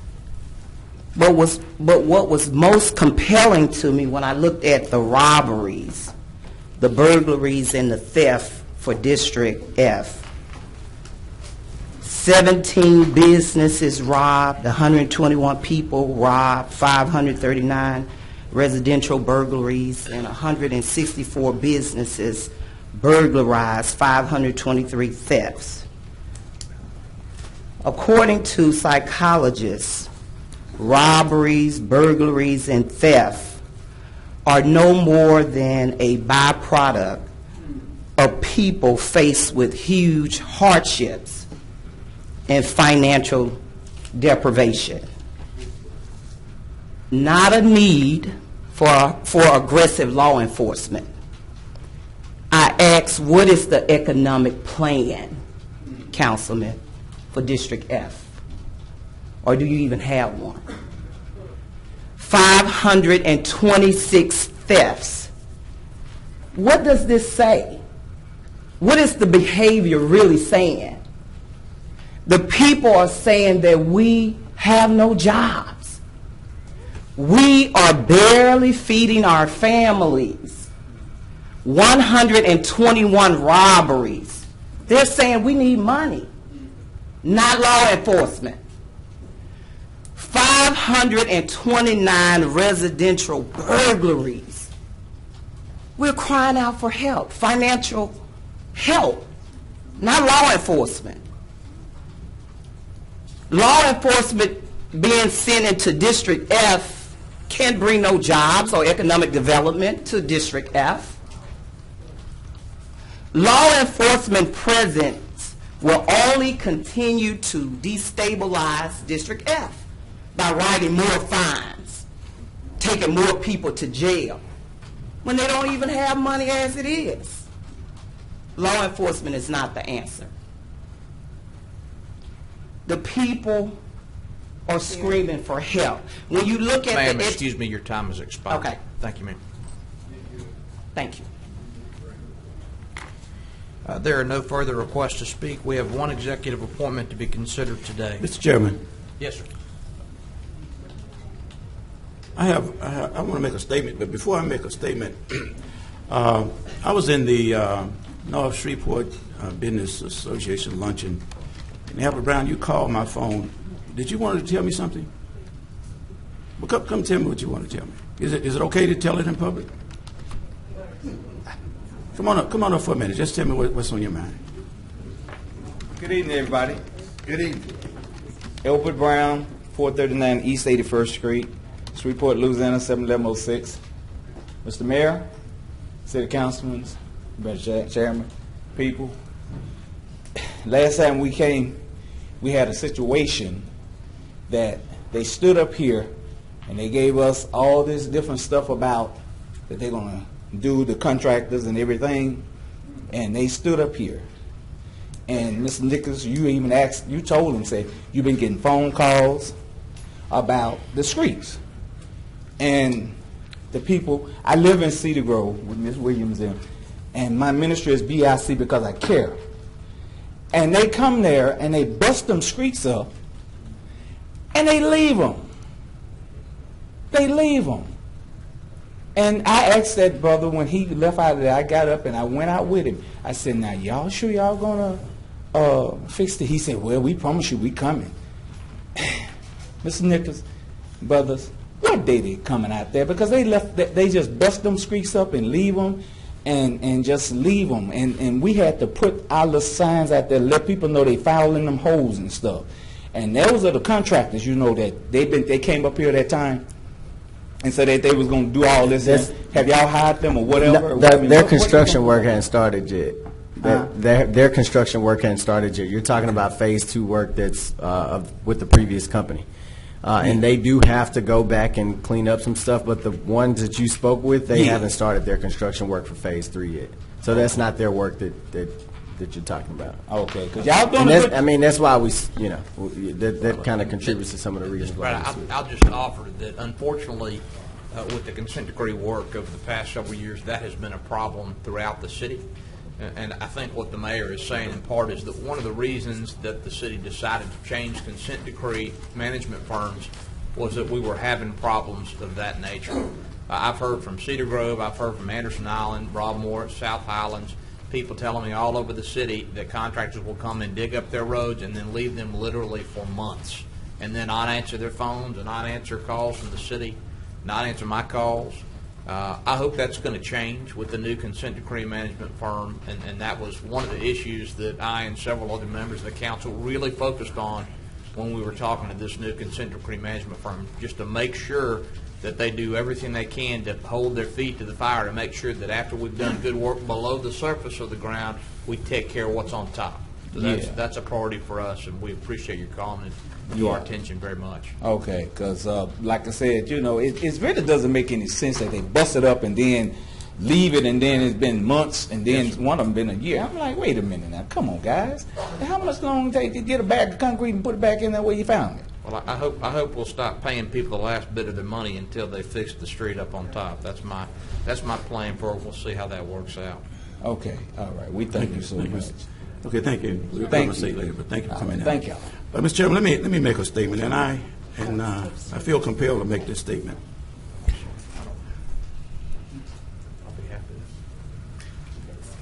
I stand by my 4-year record as the council person for City Council District A. And I want anybody to know, and I know the councilman printed out the rules of the council, but people coming down here criticizing me does not bother me at all.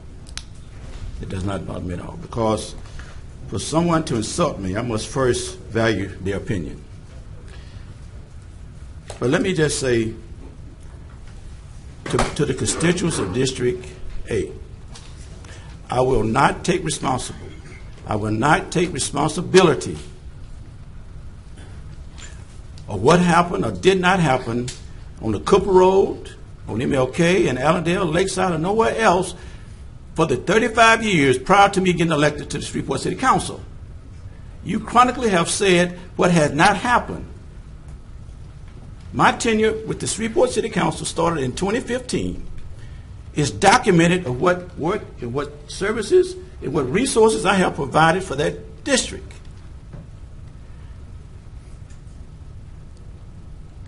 Insult to me does not get it done, because I have 3 young granddaughters.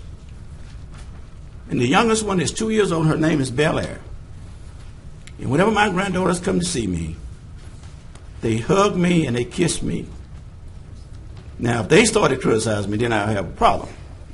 But I'm just saying that when we propose something for the district, and I hear terms like I'm not going to support it, if that's the consistency, and that has been the position of the Cooper Road in District A for the last 5 years, then that's why nothing gets done.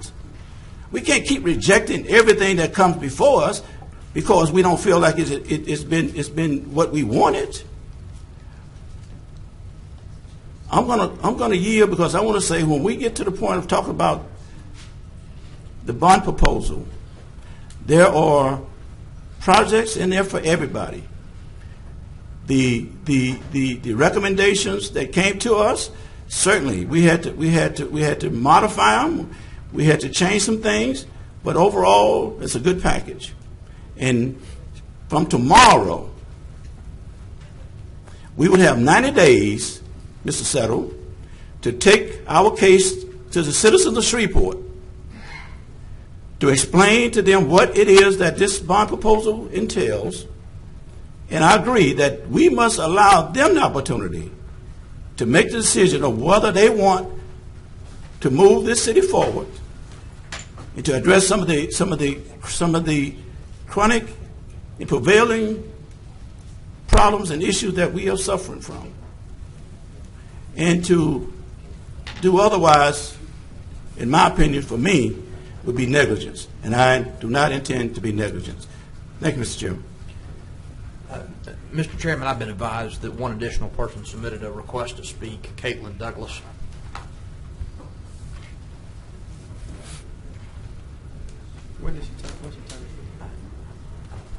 Hi, my name is Caitlin Douglas. I live in District F.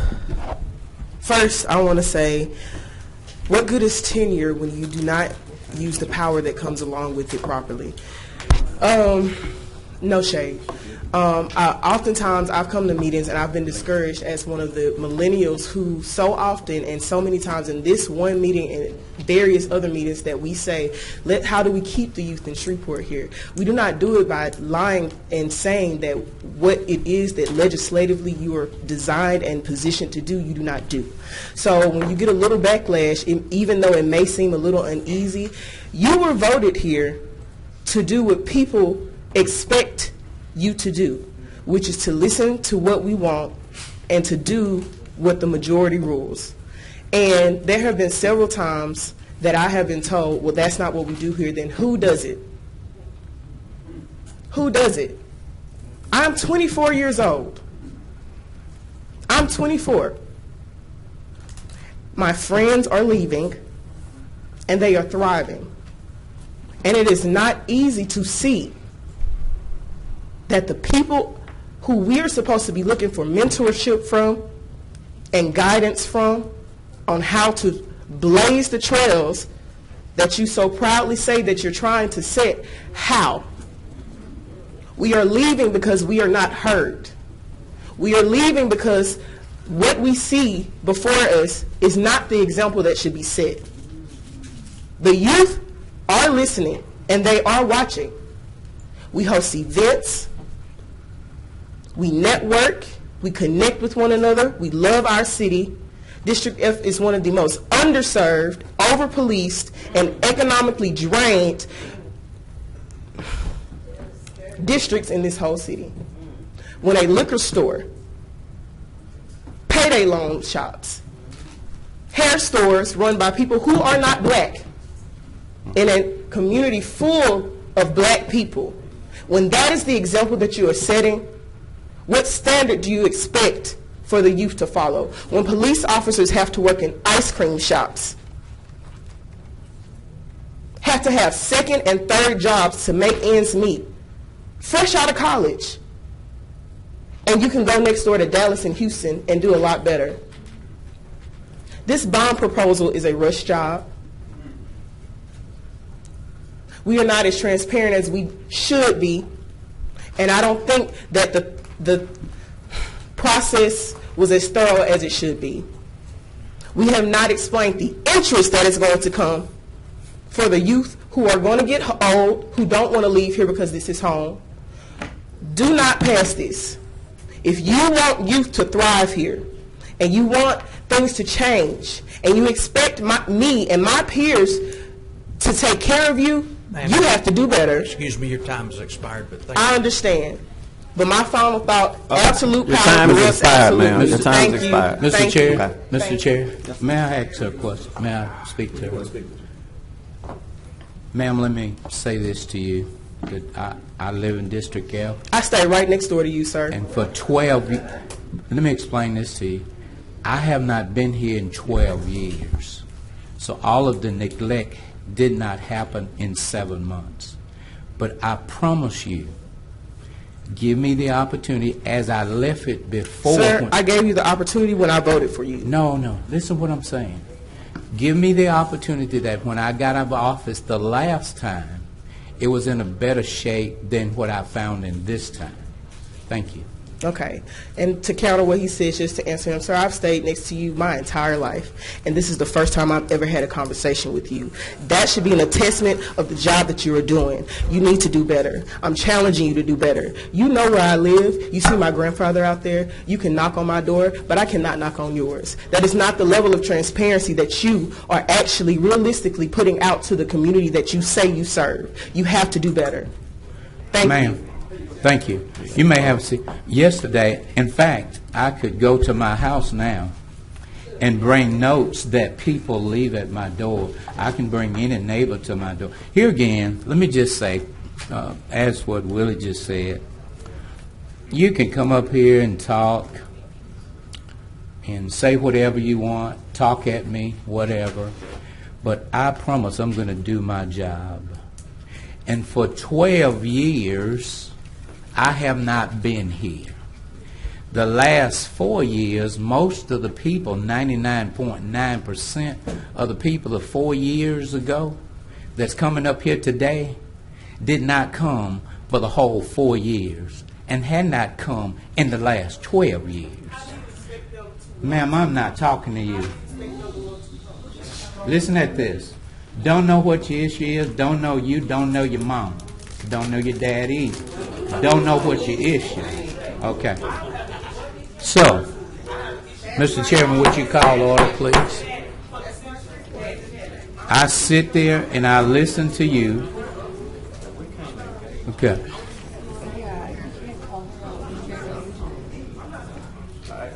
For 4 years. For 4 years. The district has been just like it is today. In 7 months, we new council members cannot turn a district around in 7 months. Say whatever you will or may, we are doing our best. We are trying to communicate with one another. We are working together. And I promise you that this particular council, at the end of the day, after our 4 years, this city, along with this mayor and this administration, will be better. I can't take the credit for the police officers coming to Moortown. I have to give the credit to the mayor, who was wise enough some time ago, at least about 2 months ago, who called every police law enforcement together downstairs in his chamber, in his conference room, to say to them that we have a problem in Shreveport. Every law enforcement agency agreed to come together and to make our city safer and sounder. Councilman Fleury and I was at the meeting. Because I know the condition of the crime in my district, I said to them and to the mayor, since my district is one of the worst, come to mine first. I have to give the mayor credit for having the foresight and wanting to make sure that the citizens would be safe. So they came to my district first, but the same thing that happened in my district will happen in every district in this city. And here again, if in fact you ain't doing nothing wrong, then you don't care if the police live in your house. And so therefore, as long as the citizens that voted for me, and hear me clearly, the citizens that voted for me, they have been calling me saying, keep up the good work. The citizens, get me clear, and I've sit here every week, somebody come down talking about the police. Chief, would you be prepared at the next council meeting to give the report as to what happened during the operation? And it's not just an operation for District F, It's an operation for the entire city that the mayor stood and he took the forefront in bringing every law enforcement together. And so, therefore, if you're not doing anything wrong, you don't care about the police knocking on your door. That's from me, and I'm done with that. Mr. Don Olson.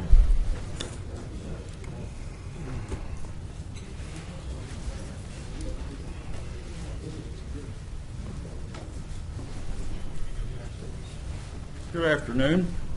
My name is Don Olson. I reside at 7124 South Lakeshore Drive in Shreveport, 71119. And I'm a officer in the Shreveport Yacht Club, and I come to you with a simple request today. You'll be looking at a zoning ordinance coming up, ordinance number 98, I believe it is, later on today. And this rezoning that we're requesting is necessary in order for us to come in compliance with the UDC guidelines and in order for us to proceed with current expansion plans out there on the lake. The plan calls for a private capital investment of about $1.5 million and includes construction of a new pier and expansion of the clubhouse facilities. This expansion will be economic benefit to West Shreveport, and it'll add recreational opportunities for users of the lake and provide an expanded venue space for our community. Our architects, TBA Associates of Bossier City, have been working with the MPC, who in July voted unanimously to approve this application. So I urge you to vote in favor of the measure, and we'll be happy to answer any questions you may have at the appropriate time. Thank you, sir. Thank you. There are no further requests to speak, Mr. Chair. Okay. I think we have one executive appointment to be considered today. But before that, I just want to say that if I can ask for the public and the citizens out to be respectful, and I want us up here also to be mindful, to be respectful to the ones that goes both ways, and I don't want us to incite anyone or get anyone more excited than what they already are. So it just goes, but as chairman, I'm just asking to let's try to keep as much confusion down as we can to have the meeting to go accordingly. So the one executive appointment we have, is that the athletics division manager, Mr. Curry. Okay.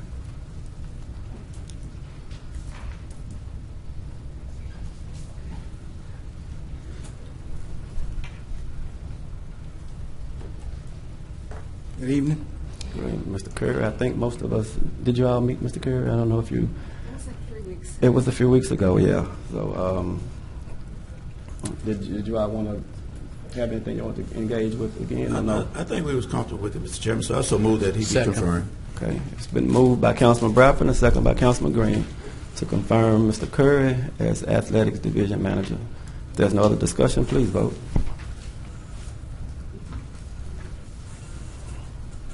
Motion carries with 6 and 1 out of the chamber. Thank you and congratulations, Mr. Curry. Thank you so much. Great. Thank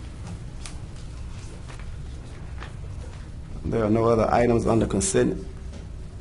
We have one under consent. It is one. Mr. Chairman, it's Resolution 97. It authorizes Northwest Louisiana Food Bank to connect to the city's water and sewer system. So moved. Second. Moved by Councilman Green and second by Councilman Fleury. 97. If there's no other discussion, please vote. I have a quick question, Mr. Chairman. Motion carries with 7. Councilman Butcher. As far as these addresses tying on to the city water and sewer that are outside the city limits, not just this in particular, I think there's a few, has the administration and the water department looked at the feasibility of annexing these properties, especially like this one? What's that? It's going to be added. Okay, because like this one is right in the center of town. It's a strip, small strip. Right, that's out. Yeah, we're going to bring that in. They're Okay. working on that, I believe. Patrick is not in the room, I don't think, but that's being worked on. Thank you. Didn't mean to interrupt. No, thank you. Appreciate it. Okay. All right, Mr. Thompson, can you proceed with resolutions on second reading and final passage? The first is Resolution 86. I believe there's a motion to withdraw by Councilwoman Fuller. Yes, I'd like to withdraw it. Okay. Seconded.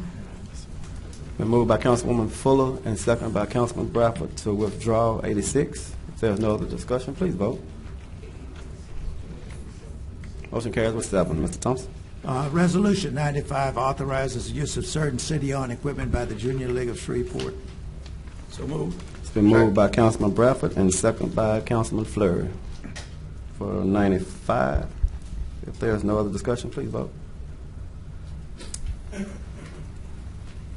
Motion carries with 7. Mr. Thompson. Resolution 96 authorizes the execution of a cooperative endeavor agreement with Providence House.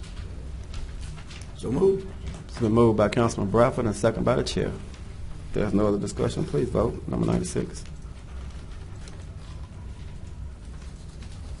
Motion carries with 7. Mr. Thompson.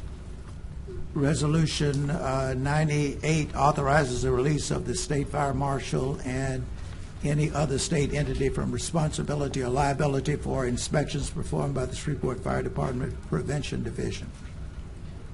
So moved. It's been moved by Councilman Green and seconded by the chair. If there's no other discussion, please vote. Number 98. Motion passes with 7. Mr. Thompson. Resolution 99 has been adopted. Resolution 100, ordering and calling a special election to be held in the city of Shreveport, state of Louisiana, to authorize the incurring of debt and issuance of bonds therein, making application to the State Bond Commission, and providing for other matters in connection therewith. It's been moved by Councilman Fleury and seconded by Councilman Green. Yes. I have discussion by Councilman Nicholson. Mr. Chairman, I recognize that the die is cast concerning this bond election, but I nonetheless offer these brief remarks and ask that they be reflected in the minutes of the meeting. My view is that before asking voters to let the city borrow $186 million, this council should require a rigorous and comprehensive analysis of the city's needs and its overall financial condition. Because such an analysis has not yet been conducted, we cannot say with confidence that all the projects proposed in this package are a responsible and prudent use of the city's resources. For that reason, I will vote against authorizing a bond election in November, and I urge all members of the council to do the same. Delaying the bond until next year would give us the time we need to get it right. The stakes are too high for the future of our city to do otherwise. Thank you, sir. All right. Councilman Butcher. Thank you, Mr. Chairman. I want to talk a little bit about District D. I'm not quite sure a lot of people realize exactly what District D encompasses. I think that most of the pictures that Mr. Settle had yesterday were from my district, which proves that there are needs all over the city, not just in the northern part or southern part, it's everywhere. District D is probably one of the largest districts in the whole city. It encompasses from 70th Street south to almost DeSoto Parish, Wallace Lake, from I-49 all the way to the river. It's a very large district, and it's a very diverse district. We have neighborhoods like Cedar Grove, Spring Lake, Eden Gardens, Southern Trace, Town South, University Terrace, several different communities with several different economic statuses or incomes. District D has two of the most major and largest medical centers in its district, Willis Knight and Piermont and Highland Hospital. District D in 2016, these are numbers from the Caddo Parish Tax Assessor's Office, collected 28% of the tax revenue for the city of Shreveport. That number today is projected at 30%. District D at this point has every new car dealership in Shreveport which charges sales tax, which it goes off of where you live, but it still generates a lot of money, is in District D except for Moffett, that's in Councilman Fleury's district, or that's in Councilman Nicholson's district. I say all this to say that I know my district from Cedar Grove to Spring Lake to Southern Trace to Ellerby Road. I know it. There are several streets in District D that pay for their own paving. I can tell you my neighborhood, which consists of about 600 homes, has never had a penny spent by the city of Shreveport on the roads and upkeep of those roads. There's several neighborhoods like that. I can name a few. The Haven, most every Town South townhouse off of Stratmore, Norris Ferry Crossing, they all are self-maintaining. I hear a lot of talk about parks. District D has one park, and it's A.B. Palmer Park. And if I look at this, we're getting $280,000, and that's it. I mean, the other aspect of this that I kind of want to bring up is some things that Ms. Williams and Versa Clark talked about. Economic development in the Cedar Grove area. If we're going to talk economic development, why don't we talk about doing some type of business incubator at the corner of I-49 and 70th Street? Bring in a credit union, which I've already talked to a local credit union that's interested in putting something there to teach financial responsibilities and to teach people and give them a second chance at a bank account as opposed to having to depend on payday loans. I say all of this to say that District D has talked to me. When I ran, I said I was elected to be the voice of the people, and I am. I get a lot of comments on different things like sagging pants, garbage fee, and all of them are mixed. You know, most of the time, I can usually tell it's 70% for. But this has been 100%. Every email, every phone call has been no. Give it a little bit more time. Let's look at it. Kind of what we've heard from a lot of people in here. I'm disappointed to see that Fire Station 11 was taken off. It's probably one of the oldest fire stations in the city that will be remaining. I'm upset that Knight Street is not being completed, or there's no money in there for that was promised to those people over there. I'm upset about Zeke Street. I think Zeke Street should have been a priority at some point. I am upset about the ditch in MLK, and I'm sorry that you mistook what I said. I was asking Mr. Furlong if his recommendation was $8.4 million. I'm not an engineer. And that was the original, and I was just asking questions. And then I said, if there's another $8 million to be given, can we put it in other parts of MLK if they don't need that to fix their drainage issues in their streets? I wasn't trying to take anything from MLK. I want this to be, we're all in this together. But right now, I'm telling you what the citizens of District D are saying. And I'm 100% behind fire and police. I think y'all know that. We need a new police station. I just think that we could slow down a little bit and look at these a little bit closer and make a little bit more of an informed decision on what we're doing. I would like to know, where's the police station going to go? We have $20 million in here, but we have no location. There's several different things to this. So that's why I'm going to be voting no. Now, if it passes, I can tell you right now that I'm going to 100% get behind the public safety aspect of it and push for it as much as I can. But right now, I'm going to be a no vote. So I just wanted that to be on the record. And a lot of it is because I just feel like that District D, to a certain extent, has been left out for many years. And you can't say it's because of urban sprawl anymore. I mean, that's as ludicrous as saying that in 1960 that South Highlands shouldn't be in part of something because they were annexed in 1920. I mean, come on. It doesn't make sense. My neighborhood has been in the city limits for almost 30 years. Ellerby Road Estates has been in the city limits for 30 years. It's not urban sprawl anymore. I mean, we are part of the city of Shreveport. We talk about safety on streets. Southern Loop, there are no street lights in my neighborhood at all. None. I don't have just ones that are burned out. I don't have any. So I just want us to look at this and see what our city needs and the future of our city needs. And that's the whole city. But I am right now talking a little bit about District D. So thank you, Mr. Chairman. I'm not going to preach anymore, but thank you. All right. Councilman Green. Thank you, Mr. Chair. I will be voting for it. My district is in dire need. Over in the Woodlawn area, those streets over there, they cannot even be overlaid. They got to be reconstructed, and they've been like that for some time. I was concerned about why there's no economic development in my district. Brought Ms. Bunny Moore over. We spent some hours together. Discovered the reason that we're not having businesses to come into District F, and whereas there are no jobs, is because there's no infrastructure. We had about $2 or $3 million in there for infrastructure, so that businesses are not coming unless the infrastructure is fixed. We have no incentives, so therefore I was working to get some infrastructure and to get some incentives for businesses to say, yeah, we can come and we can build because we can make money. And so I'm working to make sure that we can find some money for District F so that we can get infrastructure. Chris Hayes Park, all of the parks in there, they need work done. We got money in there for them. And so my district needs some help. We need some infrastructure.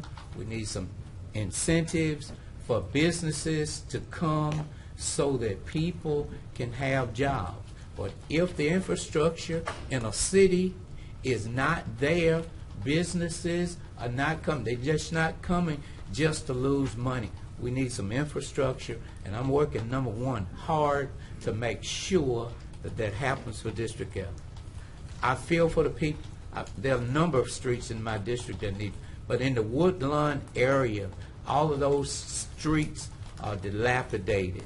The people, it's terrible, and there's money in this bond issue. Thank you, Councilman Fleury, for being wise enough to come together to make that happen, and I just wish that everybody could come together and do whatever we can to make this city a better place, but I'll be supporting it, and in hopes that we can get some things done.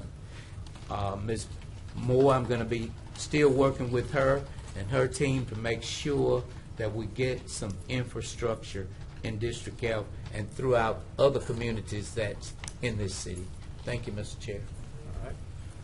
Thank you, Councilman Green. Councilman Fleury. Thank you, Mr. Chairman. It has come now for me to speak about the bond issue.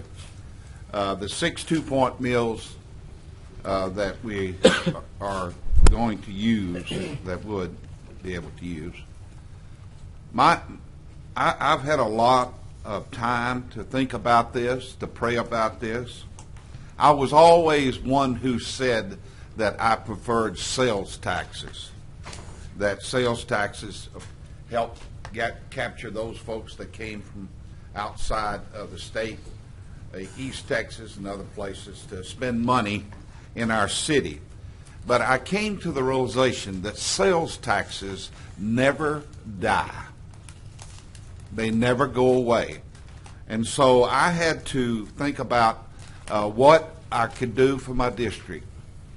I've been I think I've been one who has answered the call when citizens call me. I went and visited them. They call me for their water bill problems. They call me for their streets. And it really, it discouraged me. It saddened me that I saw the secondary streets in my district that are deplorable, that haven't been overlaid in 40 years. Now, before somebody, I've been called a lot of names the last 2 days, but I'm like Willie, if I don't respect you, you can't hurt me. But I went and made a deal.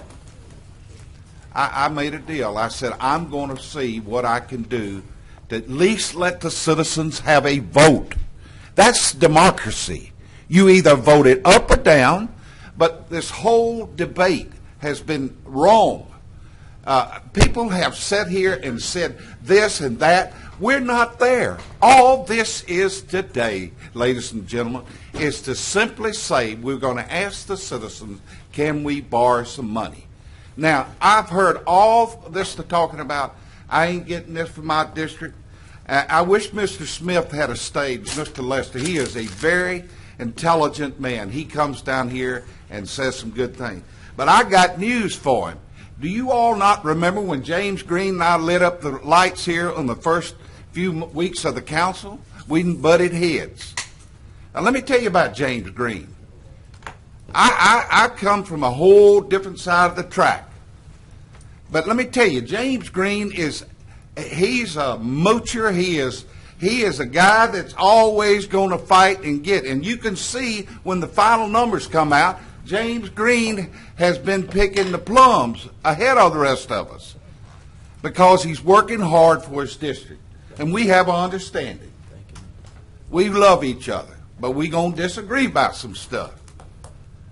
And Ms. Glover, I promise you with all my heart, when you see the final result, you're going to see specifics where this money is going to. See, the mayor has come up with, like Mayor Tyler did. Mayor Tyler brought every city council district with the streets in my district that are going to be overlaid. 122 that she did. Do you not remember Cedric Glover and Joe Shine fighting for 4 years and didn't get a dadgum thing done?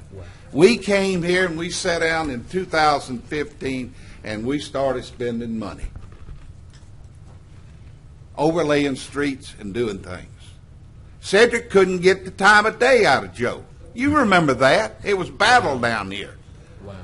And we chose not to do that. I chose not. I can vote with the four and kill this thing, but it's not the right thing to do. We need to have democracy.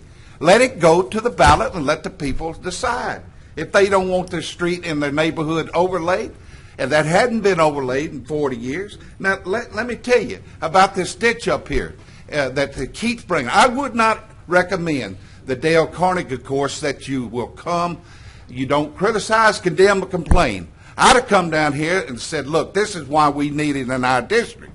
I wouldn't have been talking about what happened, but that's okay. That's their choice. We're going to do what's right. We're going to do what's fair. But we're not going to give them a blank check, I promise you right now. But we're going to do what's right. We may have to use some rip-rap rock that we've never thought about before. It's something that we ought to look at. Now, let me tell you, things have been neglected for a long time, and we can't fix all the problems. But we must start on the path. We must start the journey. And I know that everybody says we're in a rush, but we're not, because I've been down here 4.5 years, and folks been calling me about their problems. And I've tried to work with the mayor. And he caused a lot of this apprehension. He made a misstep, but he told you, I made a misstep on the insurance. And everybody in this town is full of doubt. But look, you got to get over it. We got to move it to the next step. I cannot help the people in District E. I'm 3.5 years out. My career is through. Got nothing to show for District E in Southern Hills. I met with 2 stores this week, Councilman Green. One of them is one that I love to go shopping in Southern Hills. But you know what? It's fearful that they're fixing to close. July to July, their inventory shows they lost $93,000 from shoplifting. I picked up the phone and called Assistant Tim Beckers. I said, you got to help me. You got to get a car out there. A man grabbed a thing of blue jeans and run out the door, and they couldn't do nothing about it when a police car out there.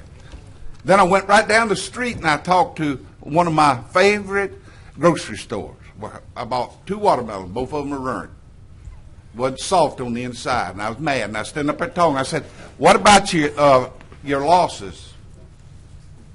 They said, "We just found out we wrote off this year from shoplifting $98,000." Why do I say that, ladies and gentlemen? We need substations in our neighborhoods. We need them now, not tomorrow, not the next day. But we need them now, because the police have got to change how we're doing policing. We've got to change community policing. It's not working. I've been one here that sat on this council and have said it. It's not working. Chief knows that. I've shared it with him. We've got to change our philosophy, how we do community policing. Now, A.B. Palmer, the lady said about the roof. And I'm working with others trying to get A.B. Palmer. I'm trying to work where we can get Station 11 put back on. The mayor's working with me. His staff is working. We're trying to get it back. It's not a promise. We're going to get the job done. Broadmoor needs that fire station. Now, some may disagree with me on it, but I say it's been there since 1944, Clyde Fant days. Now, Councilman Butcher and Nicholson have a right to say no to this, but I implore them, please think about before you cast this vote. Think about your citizens. Give them the opportunity to cast the democracy vote, yes or no. And the citizens say no, then we'll have to accept it. But they ought to have the right. After this mayor, it's his job. It's going to be in his court to sell this bond issue. He's got to rework it and convince the people that he's going to spend every dollar like it says. And I plead with you, don't close the door. And I had so many of my friends text me and say, don't roast it, postpone it, postpone it. And I could have done that. I could cast that vote. But I'm going to take the courage and I'm going to take the leadership to hold his feet to the fire. He will hear from me. Willie Bradford, you all know he's my very close friend. And he has worked hard to help his district up there. I voted against the sagging pants. I voted against the garbage fee. I voted for the disparity study. I was the deciding vote because it was the right thing to do. It was the moral thing to do. Did I not, Willie Bradford? Yes, you did, sir. I kept my word with him, and I will keep my word with you if you will understand that we need a process to go through. And I plead with you today, don't shut the door. Keep an open mind. Wait till the next process, and then you can come say. But let's don't close the door on this city. I beg you, and I will be voting yes. Thank you. Thank you, Councilman Fleury. Councilman Bradford. Mr. Chairman, thank you very much. Councilman Butcher started off by saying he knew his district. I know my district. I was born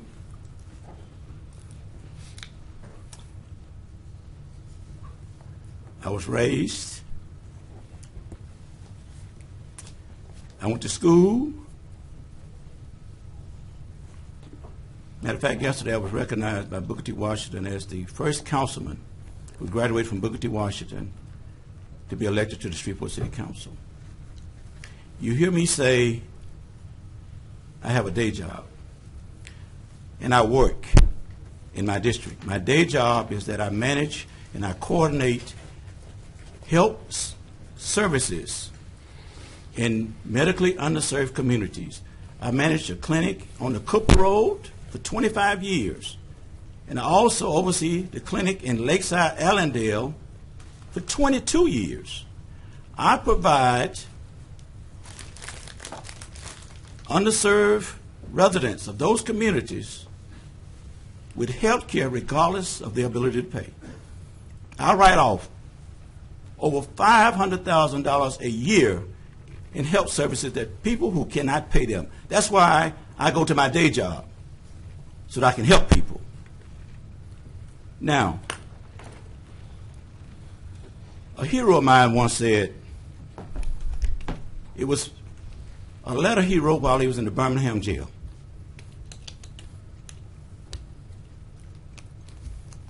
A lot of the officials of Birmingham told Dr. King, you're moving too fast. Just wait. Just wait. It'll work out. And Dr. King wrote in his letter, and some of you would understand that oftentimes when people tell us to wait, it usually means never. And I could anticipate some of the issues and neglect that was represented here today was told by some people, just wait, Cooper Road, just wait, Allendale. Cooper Road, just wait, it's going to happen. And 35 years later, we're still waiting. Now, a lot of these projects that's on this bond proposal, for 4 years, in our budget sessions, we would have a category that was listed as unfunded needs. And every year we would try to position funds. We only had a limited budget that we could fund projects. And every year there show up unfunded needs. So one day Ken Craft, what did I say? There are needs and there are wants. Are they needs or are they wants? Because if they are needs, why ain't we funding them? He's a statistician, you know that. But my point is simple, that we, the three of us, was always anticipating that we would get some of these unfunded needs off the books through a bond proposal. And this is the time to do it. Now, waiting, I promise you, we wait, there are going to be some more excuses. We didn't vet it. In May, this mayor contacted the councilman and said, listen, I want to propose a bond package. I need each of you to recommend 2 people for the committee. Some of us was expeditious in getting our number needs, some wasn't. They started meeting, and they met for over 4 weeks. So we're in a process now of over 60 days.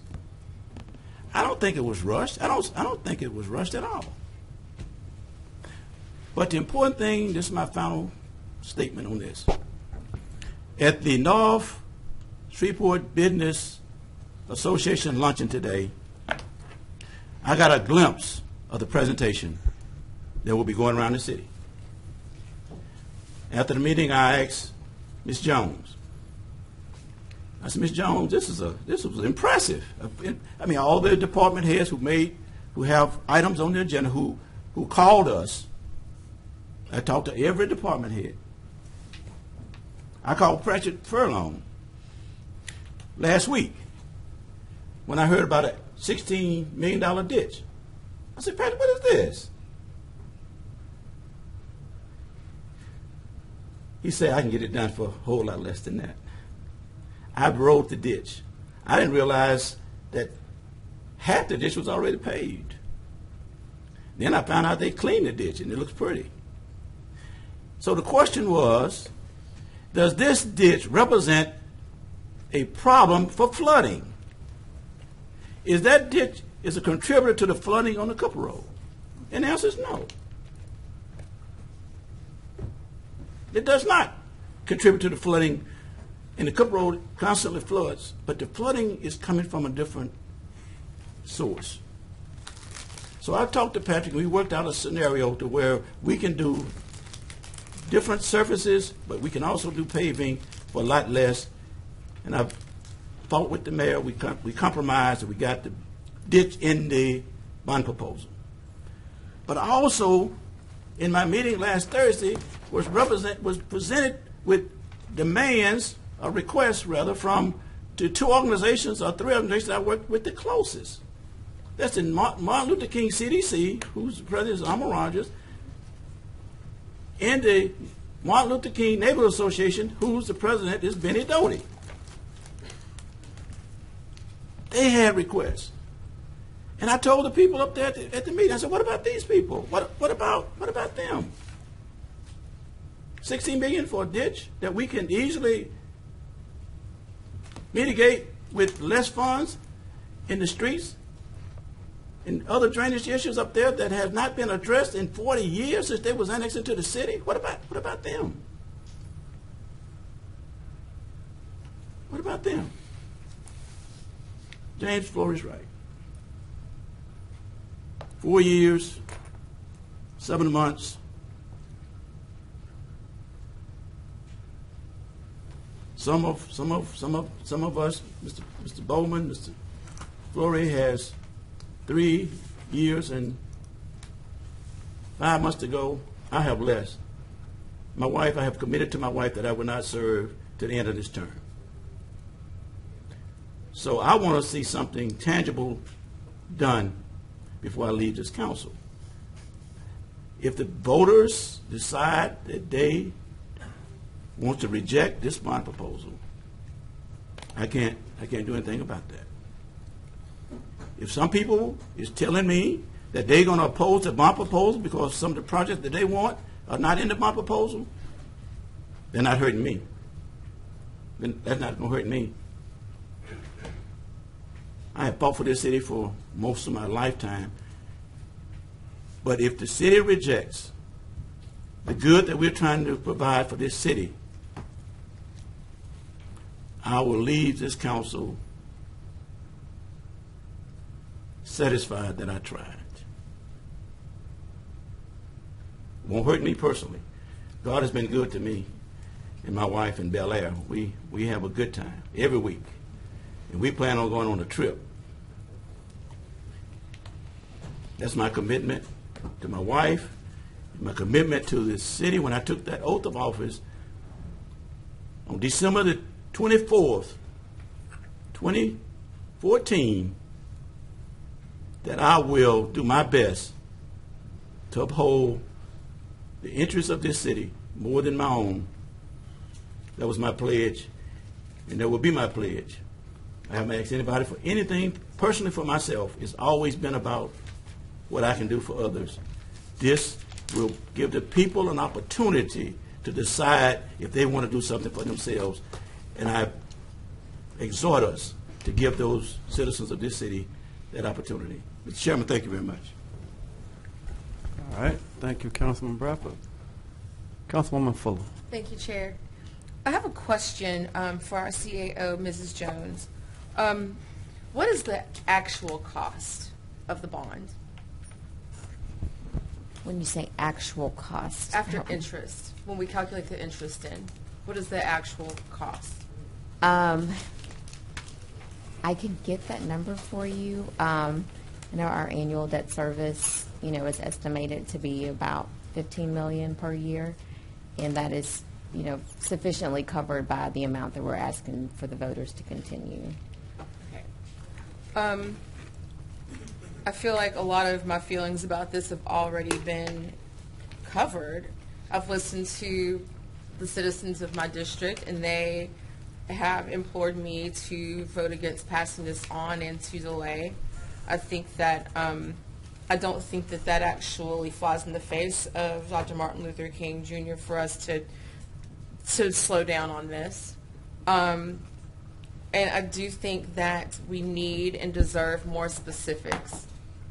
That's it. We need and we deserve more specifics about how this plan is going to be implemented and how this money is going to be spent before we even deign to ask the citizens to see this on a ballot. Thank you, Chair. Thank you, Councilwoman Fuller. Mayor Perkins. So I'll try to keep this as brief as possible. I'm definitely a visitor at this meeting, and I do not get an opportunity to vote, but I do want some thoughts to be recorded on the record. I respect the council. I respect the council's opinions. What we see today is going to be democracy. I've put my life on the line for that, so will not be a hypocrite towards it at all. I want to see it in its truest form. What this makes me think about, though, is growing up in the Cedar Grove neighborhood, which has been talked about quite a bit today, and having to go over two or three streets to play curb. I don't know if you all are familiar with the game curb, but you throw a ball and it hits the curb and it bounces back. But I had to go over 2 or 3 streets because the street that I grew up on didn't have a curb or sidewalks or that infrastructure. So I've lived the story that we've heard today about the neglect in these neighborhoods. I don't have to like drive by it to see it. It's been a lived experience. I was blessed enough to go off to West Point and go off and fight for the country, to see the world, went to Harvard Law School. And what alarmed me in seeing all that was that I felt that the world was passing Shreveport by. Whether you talk about infrastructure, you talk about technology, I genuinely felt that the world was passing Shreveport by, and that was one of the reasons why I decided to come back and run for mayor of this city. Now, in getting in the seat of mayor, I can tell you that this seat is extremely heavy, and what I thought was a problem, our problems are even greater. That's the scary part. The good news is we have the potential to climb out of this. That's the good news. But the scary part is our problems are even greater than what I thought I saw from the outside. So I'll talk a little bit about the process today because we've had some citizens comment on the process. Well, we emailed the council in May about putting together a citizens bond committee where each council member selected 2 people from their district that would represent their interests. I even had two committee members as well. And at this point, I want to thank those very hard-working citizens who are extremely passionate about what they put on to the bond proposal. The citizens first met in June. Our city always operationally has a running list of the needs that we have. Always. It's always prepared. Now, might we have to go and inspect our streets to verify that that street is still in the condition that the computer system and software tells us? Yeah, and it'll take some time. But we always have a running list in every department of the needs. So it doesn't take us much time to present, as department heads, to present our issues to the citizens. These citizens diligently did their work, and they presented us their final proposal in July, at the end of July. So what we've seen from that particular proposal, and this is the part where I come out of the process and just talk about some things that have gone on. And I will not mention council members' names, but we talk a lot. And I've spoken to just about every council member about this. What you see today is a combination of the council members that were willing to work with me to get this bond proposal to our citizens. So yeah, the bond has come down from the initial $220 million that we proposed. Yes, some things have been moved around, but I assure you those things happened because the councilmen that were supporting this, that wanted to support this, were working with me in good faith to present it to our citizens so I can fight to give them the opportunity to vote on this. And also we hear that, you know, oh, this could be earmarked for this but spent on this. Well, the council controls the purse. So there is not going to be anybody from my administration, including me, that's going to go out and pull $1 million and put it here and pull $1 million and put it here. That doesn't happen. That's conspiratorial. It's not going to happen that way. This bond, just to conclude, this bond will address the immediate needs that I saw when I came into office, that we feel every day on our roads, that we feel every day when public safety in our city seems to be going out the window. This bond addresses those immediate needs. And I pray to God that the people of Shreveport see that and they support it. Thank you. All right. Thank you, Mayor Perkins. I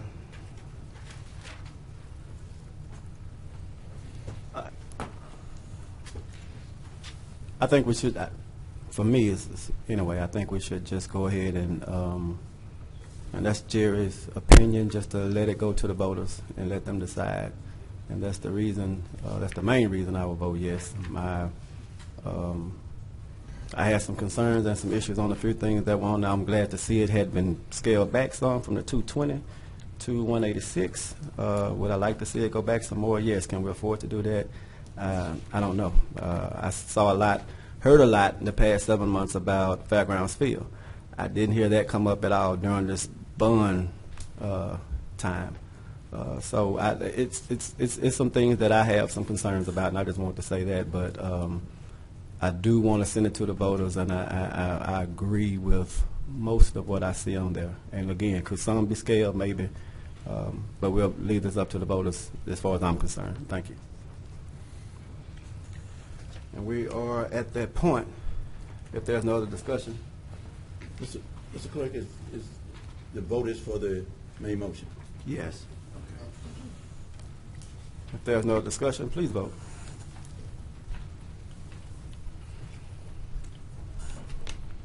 Motion carries with 4.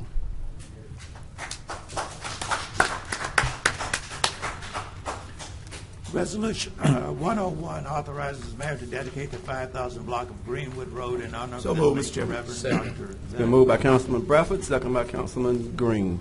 If there's no other discussion, please vote.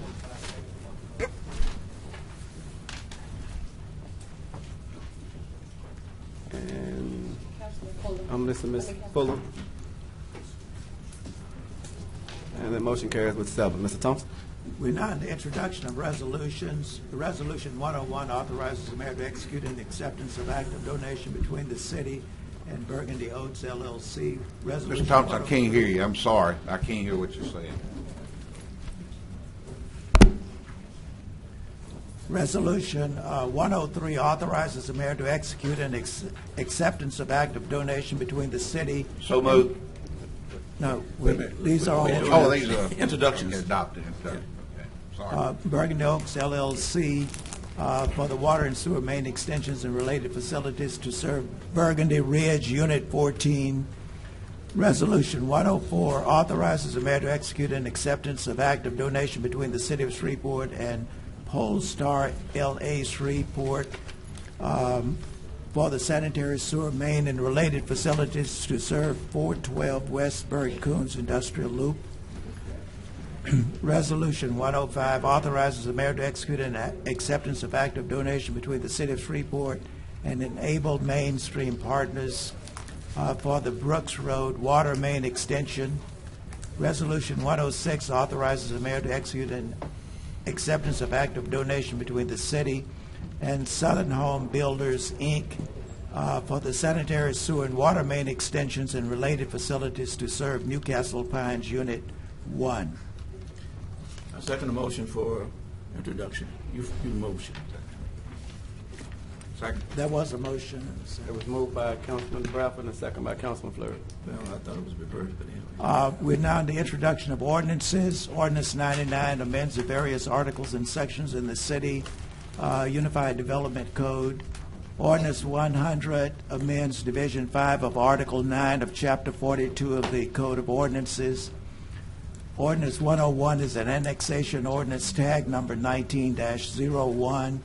It is an ordinance to annex a tract of land in Section 3 and in Section 34, both in Township 19 North, Range 14 West, into the city limits of the city of Shreveport. Ordinance 102 is an annexation ordinance tag number 19-02. It will annex several properties along Meriwether Road in Section 33, Caddo Parish, Louisiana. Ordinance 103 is an annexation ordinance tag number 19-03. It will annex a portion of the Southern Loop roadway in sections 19, 20, 29, and 30 in Township 16 North, Range 13 West, Caddo Parish, into the city limits of Shreveport.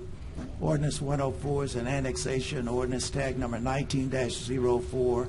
It will annex property in the Nouveau Carry Phase 1 subdivision in Section 8, Township 16 North, Range 13 West, in Caddo Parish into the city limits of the city of Shreveport. And Ordinance 105 amends the city of Shreveport's 2019 capital improvements budget, appropriating the funds authorized therein and otherwise providing with respect thereto. Ordinance 106 amends and reenacts certain sections of Chapter 94 of the Code relative to utilities and otherwise provides with respect thereto. There a motion to introduce? So moved. Second. Moved by Councilman Bradford and second by Councilman Butcher. We're now into ordinances on second reading and final passage.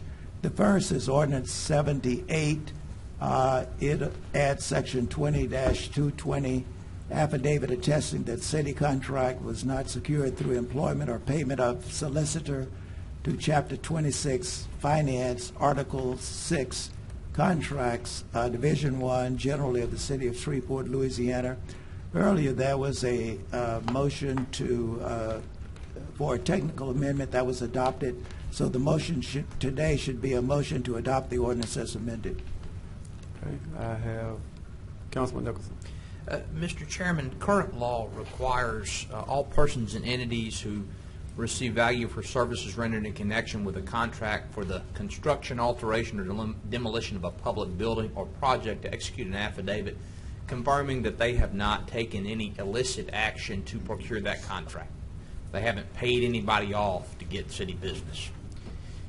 This ordinance, if the council chooses to adopt it, will extend that requirement to all persons and entities who enter into a contract with the city and receive value for services of any kind. In my view, this is good government. This is a modest incremental step that will ensure that our procurement process is sound and conducted with integrity, and I would hope that the council would support it. Thank you. All right. Thank you, Councilman Nicholson. Councilman Fleury. Is this not covered on any other code of ethics? The conduct which would be the subject of the affidavits certainly is unlawful, but the affidavit is only required presently by city ordinance for contracts relating to public works. Ms. Creel, wouldn't that be subject to the DA's office, something like that happen? If they falsified the affidavit, yes, sir, they would be subject to perjury penalties.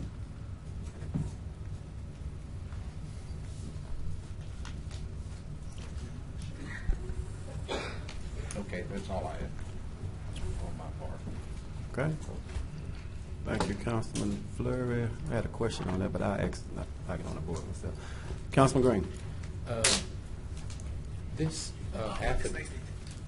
affidavit, would that include all of the attorneys that we would hire as well?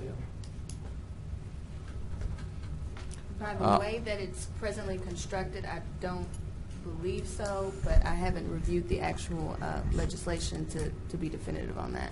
So does the attorneys sign contracts?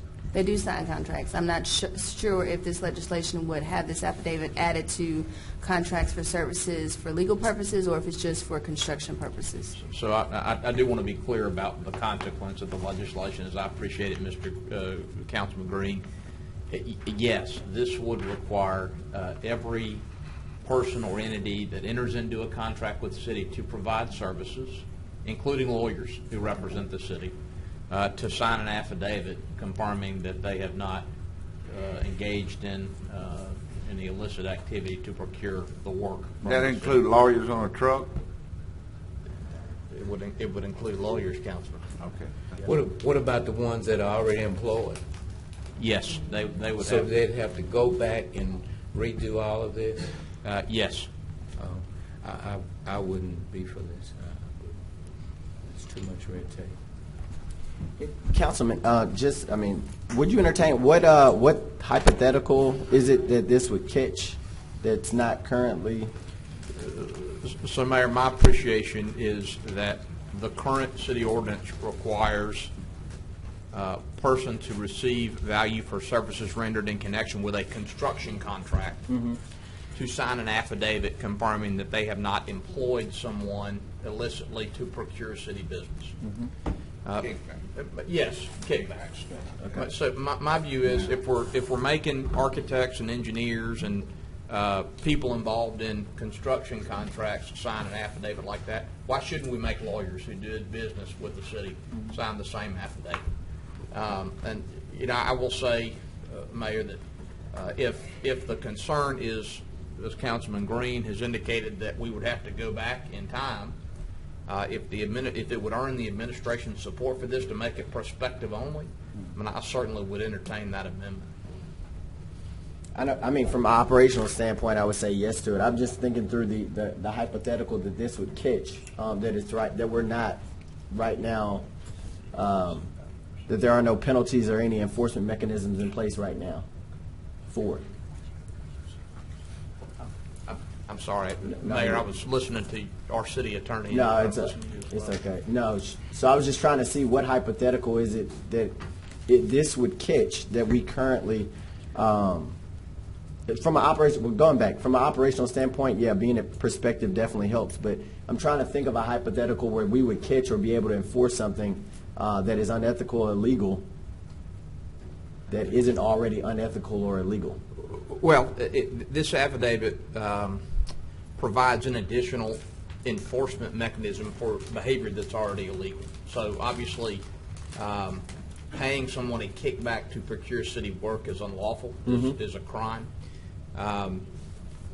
This affidavit would make one penalty of that conduct, after signing an affidavit, debarment from doing work for the city in the future, meaning not only would you be subject to criminal penalty, would a person who did that be subject to criminal penalties, but you also would no longer, I mean, your administration would have the discretion to debar persons who engaged in that conduct. And if I may, Mayor, I'll ask Ms. Creel to say to you what she said to me, which is that there's nothing in the legislation that makes it retroactive. Yes, sir. Ms. Ewing and I went back over the legislation, and there's nothing in the body of the legislation that would require this, that would make this requirement retroactive. The way it reads, it's my understanding that this would apply to any and all new contracts entered into on behalf of the city, and so the city cannot require those who are already under contract, be it attorneys or whomever, to execute, to require an additional condition that they execute this affidavit. And so, I mean, I certainly accept the city attorney's interpretation of the legislation. I'm trying to make the incremental changes that I can to give citizens additional confidence in our procurement process. I don't think that the additional affidavit that this will require going forward is particularly burdensome. And I hope that the council will consider the legislation in the spirit of trying to come together and make the city a better place and one in which citizens have confidence in the way we do business on their behalf. Okay. Is there anything else, Councilman Green? You're still on. My vote will be no. Okay. Councilman Bradford. Thank you, Councilman Green. I thought the CEO was on the board. No. I'm sorry. Oh, my question was answered. Okay. All right. Mr. Chairman, I usually, in my lifestyle as well as my experiences, especially at my day job, I like for everybody to have the same privileges.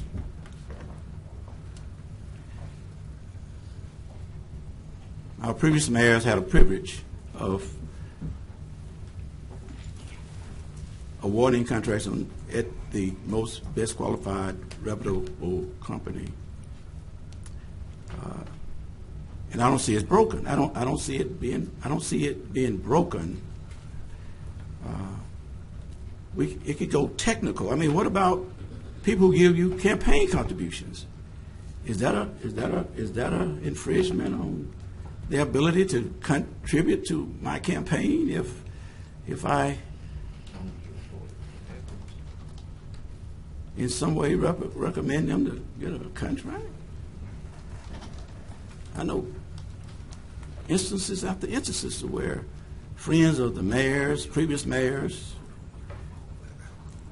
members who lobbied for their friends, but there is oversight. I mean, we are being watched like hawks through various law enforcement entities that will say, "Listen, this is unethical," and if somebody violate those type of laws and ordinances, then they go to jail. I mean, let them go to jail. But I'm just saying, but to continually to attempt to hold this administration, this mayor, to a standard that have not been offered to anybody else, I'm just confused. I told when we had another process and Ken Ante came down and I said, would Mayor Hightower would have been happy with this standard for him?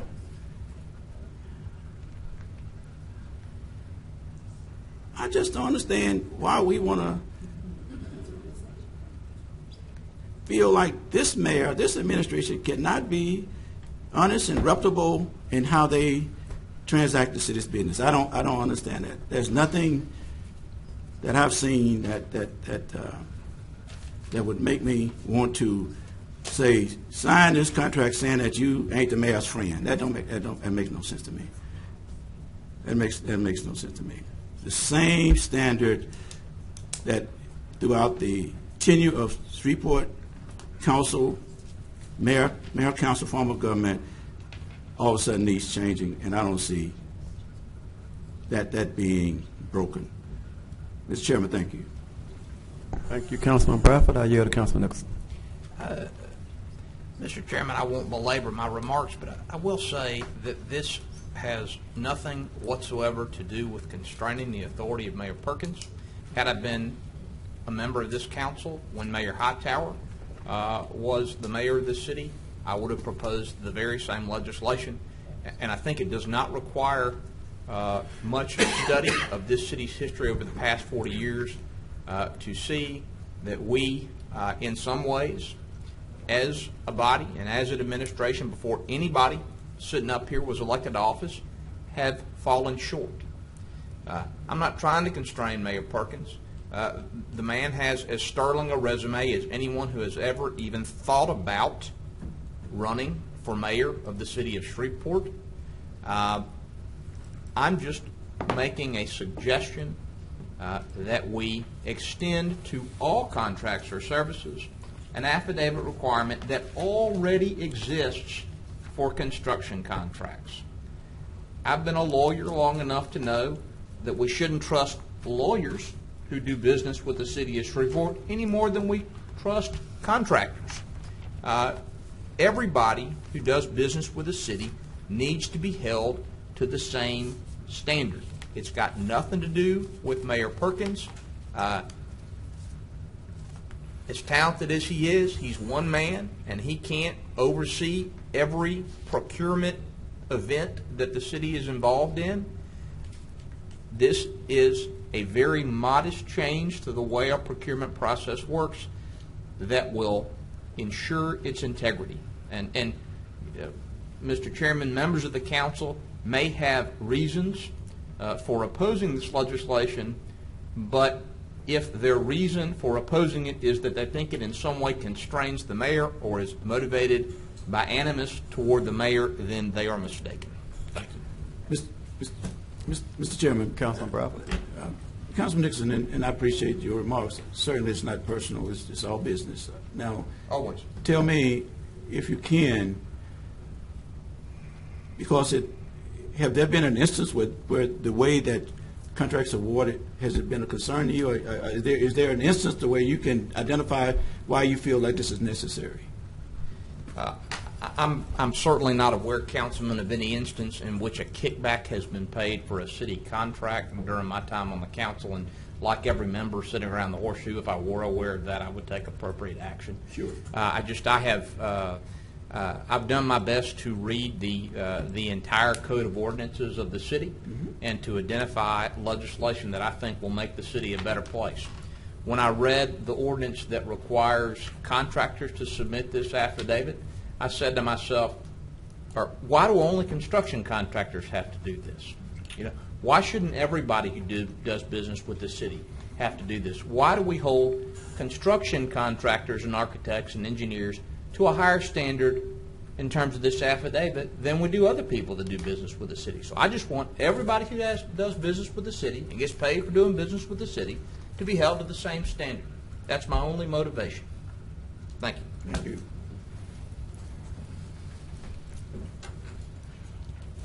Okay.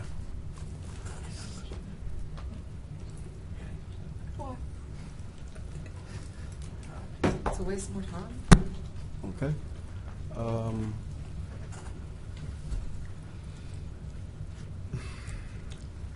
And this is with every contract. I thought this. Okay, this is with every contract that comes through.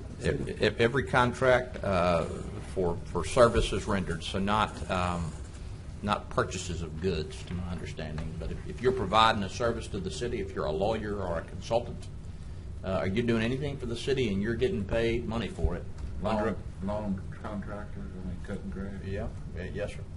Same standard. Okay. Same standard. You're going to have to sign this contract. I mean, you got to fill out a bunch of paperwork already. It's one more document. All right. There's no other discussion? Has there been a motion and a second? The motion has not been made, Mr. Chairman. So moved. Second. It's been moved by Councilman Nicholson and second by Councilwoman Fuller. If there's no other discussion, please vote.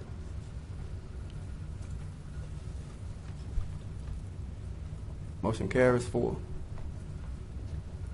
We're now to ordinance 80. I believe there's going to be a motion to withdraw by Councilman. Yeah, I'll make a Butcher. motion to withdraw. Before you do, I'd like to be recommended, Mr. Chairman. Yeah, Councilman Fuller. I'd like to ask that, I've already asked, but that we at least be given an opportunity at some point down the road to vote on this. Just a comment for the record. Chairman. On this 80. Number 8, okay. Yeah. Mr. Chairman. Sorry, Councilman Butcher. Councilman Fleury, there are some legal aspects of it with definitions of liquor and all these different things that have gotten kind of, I don't want to say convoluted, but it's just, it's not. Well, I will withdraw my request. I didn't realize. And so I feel like we need some more time, and this is by request of I shouldn't say by request, but under the recommendation of the chief and his people that we pull it for right now. I second the motion. Okay. It's been moved by Councilman Butcher and second. Well, I had a question, I'm sorry. So this not impeding or holding nobody up from doing anything? From my understanding, no. So courts and... From my understanding, the way the law's written, that they're allowed to do Okay. that, but All right. I'm not a professional. Professional or Lawyer? I don't know. I think so, maybe. I'm not, I don't know much about liquor laws either, so. With this, I'm not taking Miss Krill's job. She's the boss on that. All right. I'll just put it like this. I've spoken to the city attorney. I've spoken to the police department, so I feel comfortable with removing it. okay, right now. all right.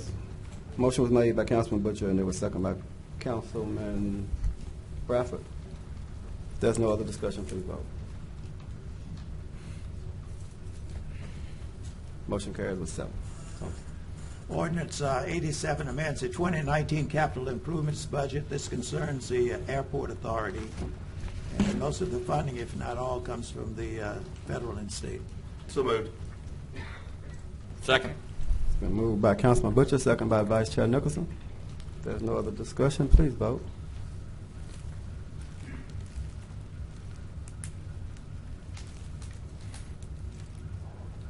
Motion carries with 7. Ms. Thompson. Ordinance 88 amends the 2019 capital budget. Again, no additional funds are requested from the general fund for this. So moved. The vote by Councilman Green and second by Councilman Bradford. Number 88. If there's no discussion, please vote. Motion carries with 7. Mr. Thompson. Ordinance 89 amends the 2019 budget funding contractual services provided by Sportran. They've just moved money around, no additional funds. So from the city. moved. It's been moved by Councilman Green and second by the chair. If there's no discussion, please vote. Number 89.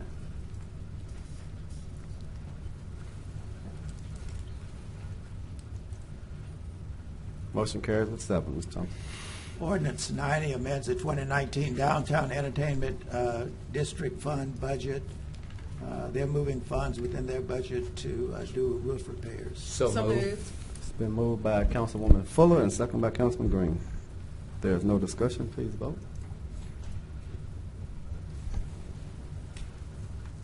This is on number 90. Okay. Motion carries with 7. Ms. Thompson. Ordinance 91 amends Chapter 74, Article 3, Section 74-53 of the Code regarding collection for higher annual permit fees. So moved. Second. It's been moved by Councilman Nicholson Questions? and second by Councilwoman Fuller. Discussion, Councilman Green. Yes. Councilman, would you explain what this does? I have to again give credit to Councilman Green, to our internal auditor, Ms. Stewart, who was kind enough to provide me a list some time ago of recommendations that she had made and that had not yet been adopted by the council. She pointed out to me that the fees for waste hauling had not been increased in quite a long time. And so this increases those fees, both the annual fee and the fee per truck.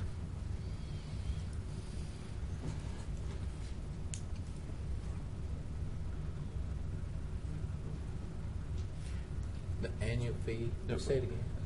So to haul waste in the city, a company has to pay okay. a fee every year. This increases that fee, and they also have to pay a fee for each truck, and this increases that fee as well. That's not going to run the DeSoto Parish, is it?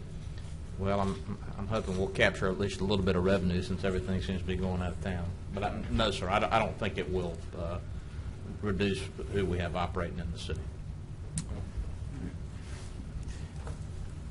Does that include limo services? No, sir. Assuming they're not hauling waste. Will you have a request to speak, or you? No, I just said previous question. Okay. If there's no other discussion, please vote. Motion carries with 7. Mr. Thompson. Ordinance 92 amends Chapter 1, general provisions of the code relative to misdemeanor offenses. There is one amendment. It specifies that the penalty for violation shall be the lesser of 1, a fine not exceeding $1,000, or by imprisonment for not more than 6 months, or both such fine and imprisonment, or 2, the penalties provided by the laws of the state of Louisiana. I will second that if Mr. Nicholson would discuss. Yeah. Mr. Chairman, this legislation is my attempt to give our city attorney greater flexibility in prosecuting misdemeanor crimes in city court, and specifically to make all misdemeanor offenses that are within the jurisdiction of the city court offenses under the city code by incorporation. The amendment that I am offering makes sure that the penalty for those offenses in city court is no greater than the penalty specified under state law. If the city attorney chooses to do so, this would allow her or her successors to discontinue the practice of swearing in assistant city attorneys as special ADAs to prosecute state misdemeanors in city court. And I will also say that part of my motivation for this legislation is that I think perhaps some minor misdemeanor drug offenses at some point in the future might be better handled in city court rather than state district court if the resources at some point in the future become available. Ms. Creel has told me that right now we don't have those resources, and so this may not change anything in the short term, but it will give Ms. Creel and her successor some additional flexibility in prosecuting crimes in city court. And so with that explanation, I move for adoption of the amendment. Okay. Ms. Creel, you had any comments on that now? No, sir. He's recited everything we talked about. All right. Mr. Chairman, I have my only reservation for this, and I just need to have it so that if somebody's looking at it, I need to acknowledge that when I go to city court, 90% of those there are poor black people. Now, I don't know the answer to that or anything other than that. What would be the negative, or what would be the fallout of additional burdens when they already loading up our system? I don't know. I just hate that it is what it is. That's all. I just hate it, what it looks like when I go to city court. Thank you, Mr. Chairman. Which is, Well, and if I may, whenever you're ready for me. I'm sorry, Councilman Nicholson. Well, Councilman Rufford, look, I share your concern about the fact that minorities are disproportionately prosecuted for drug offenses in this parish and nationally, and I will tell you that while most of my practice as a lawyer over the past 15 years has been civil, I have on occasion been appointed to represent criminals and criminal defendants in district court. And I'll tell you a story since you've invited me to do so. Please. I was appointed years ago to represent a young African American man who was 18 years old, and he was playing Xbox with his friends in his own apartment on the weekend. Okay. And I'll preface this by saying I don't condone drug use. I think people have better things to do than smoking marijuana, and kids should absolutely stay away from it. But nonetheless, this individual had made a mistake and had smoked a little marijuana and had a marijuana joint in an ashtray on his own coffee table in his own house. Okay? And the police did something called a knock and talk, where they knock on your door. They don't have a warrant, but they knock on your door and they say, "Can we come in?" Lots of people don't know any better. And so they invite the police in, and they find marijuana on the coffee table, and they arrest the man I was appointed to represent and 2 people. And we go to drug court in the basement of Caddo District Court. And I say to the prosecutor, "This is an 18-year-old kid with no criminal record. Why don't you give him diversion? Why don't you dismiss this case? He doesn't need a criminal record. It's going to foul up his ability to get a job and move forward with his life." And I went back several times and I made that same request, and they said no. And they said, if your guy didn't plead guilty, and he was guilty, he did what they said he did. He possessed marijuana. They said, if he didn't plead guilty, then I am going to put him in jail. That's what the prosecutor said. So he pled guilty. He got a criminal record, and he went on about his business. This is a true story. 6 months later, I'm in the same courtroom, same judge, same prosecutor, all the same. I'm not involved in this case. I'm there for something else, and I'm just sitting back in the jury box watching. This is 1:30 in the afternoon after lunch, a special hearing, so everybody's not in the courtroom. It's just the people involved. And Councilman in walked a young white kid, okay, white boy, about the same age. He got caught smoking marijuana in the middle of the afternoon at Betty Virginia Park. So it wasn't in his own house, right? And what he was doing was a more flagrant violation of the law. And what happened to him was that the judge and the prosecutor and the retained defense counsel and the bank executive, whom I recognized from social circles, who was the father of this child, they all got together, and the penalty that this young man suffered was that he had to write a 500-word essay about the dangers of drugs, and he didn't get any criminal conviction. Okay? So the way that we prosecute nonviolent misdemeanor drug offenses leaves a great deal to be desired. And my hope, although I don't have the capacity to bring this to fruition as a member of the council myself, my hope is that in time perhaps we can move some of those misdemeanor prosecutions to city court and consider more expansive diversion programs than are available in district court. Maybe we can give more people an opportunity not to have a criminal record, and maybe we can work toward a system where people are treated the same way regardless of their economic background and their skin color. So that really that experience for me really drove home for me the challenges that our criminal justice system has in this community. Thank you. And Councilman Bradford, that's the reason you don't want a civil lawyer representing you on a criminal.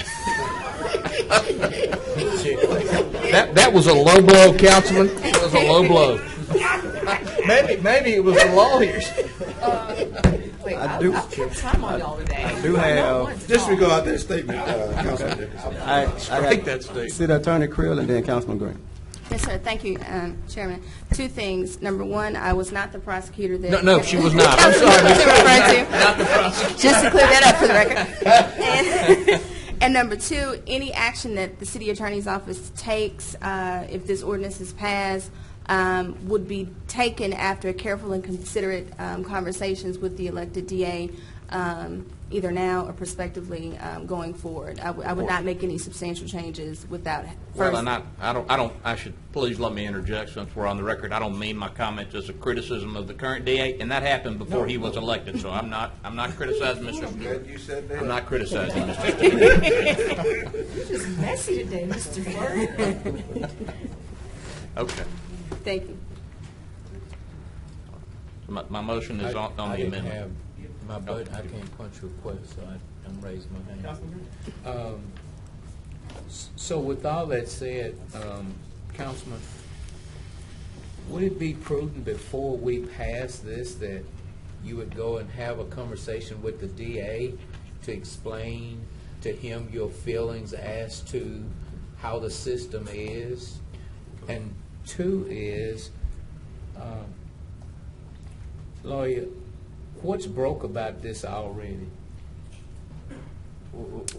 I mean, if we didn't have this amendment, if we didn't have this ordinance here, would your hands be tied?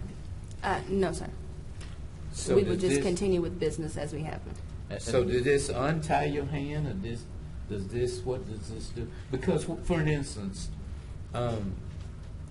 if Will and I go and smoke some marijuana today and we get caught, then we even have some marijuana, then they'll put us in jail for probably about 3 years. And so then if another person get caught with some powdered cocaine, then they will possibly just get a slap on the wrist with probation. So would this fix that? Well, if I may, and of course I'll defer to Ms. Krill, you asked me a question first, Councilman Green, so I'll respond first. Okay. This doesn't make Ms. Krill or any city attorney do anything to change the way we do business. Okay. And I certainly would expect, as she has said she would, that before she changed the relationship between the city attorney's office and the DA and how they prosecute misdemeanor offenses, she would have that conversation with the district attorney. And I'm that's not, exactly, before we do that, well, give her the opportunity to have a conversation. I want her to have that discretion and her successors to have that discretion. They don't have to act on it. This doesn't make her do anything. It gives her the discretion to take action, and it doesn't take anything away from the DA. It just gives the city attorney's office more expansive discretion in the prosecution of misdemeanor offenses under the state code. And the reason I'm saying this, I'm trying to give my cousins an opportunity not to get in trouble. And so before I vote, I mean, I don't have a problem voting, but before I vote on it, I just, if you would just postpone, like you assist me before and postpone, until I could just kind of balance with this, because I don't want to get my kin people in trouble. Is that the Bradford family? Yes, sir. Okay, yeah. Yes. Is that a motion? Well, it's a request first, because it's your legislation. I just like to basically ruminate on it. Councilman, if you want to ruminate on, if you promise me that you won't ruminate more than 2 weeks. You got it. Okay, so we're going to come back in 2 weeks and we're going to Yes. vote. No more rumination. I will just ruminate, and it won't turn into. I'll just ruminate, and it All won't right. turn into ruminating. Well, then I'll second your motion to postpone this Yes, legislation. thank you. 92 is to postpone. On 92 is to postpone. If there's no other discussion, please vote. Motion carries with 7. Thank you. Mr. Thompson. Thank you, Councilman. Is that a word that you use? That's what cows do. They He ruminate, did say tricky like and then at night they bring it up, and that's when they eat it. I don't know that. Okay. Ordinance 93 authorizes the mayor to execute a lease of city-owned property located at 880 Texas Avenue in Caddo Parish to Caddo Management. So moved. Second. It's been moved by Councilwoman Fuller and second by the Vice Chair. Please vote.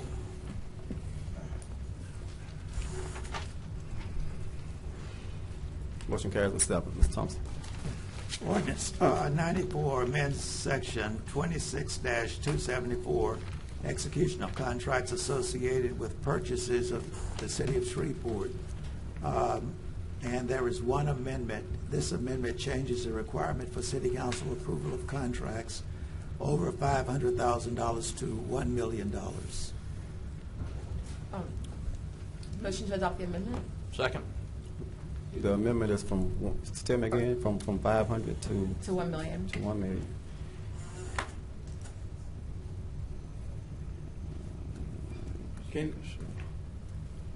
Mr. Chairman, Who's up? Councilman Bradford, sorry. can the administration you may or may not, can you give me an estimate of the contracts that exceeds $1 million that this would affect? We don't have a lot of contracts that exceed $1 million, and we can find out what that number is, and to get that to you all. Of course, probably the biggest concern is that we do have a process already where it touches a lot of hands, and oftentimes, that does frustrate business owners because there has to be a thorough review, and it goes from the department all the way up to the mayor's office. So, of course, proceeding with this means that any contract that exceeds $1 million would be those where we would have to make sure that we are timing and planning so that we can have that before you all on the council agenda, hoping that those get approved so that we can proceed. We also would need some guidance from council as far as where in that process, in that chain of approvals, that it needs to come for approval. Thank you, CEO. So, Mr. Flory, you was co-author of the amendment. What's your view of this ordinance?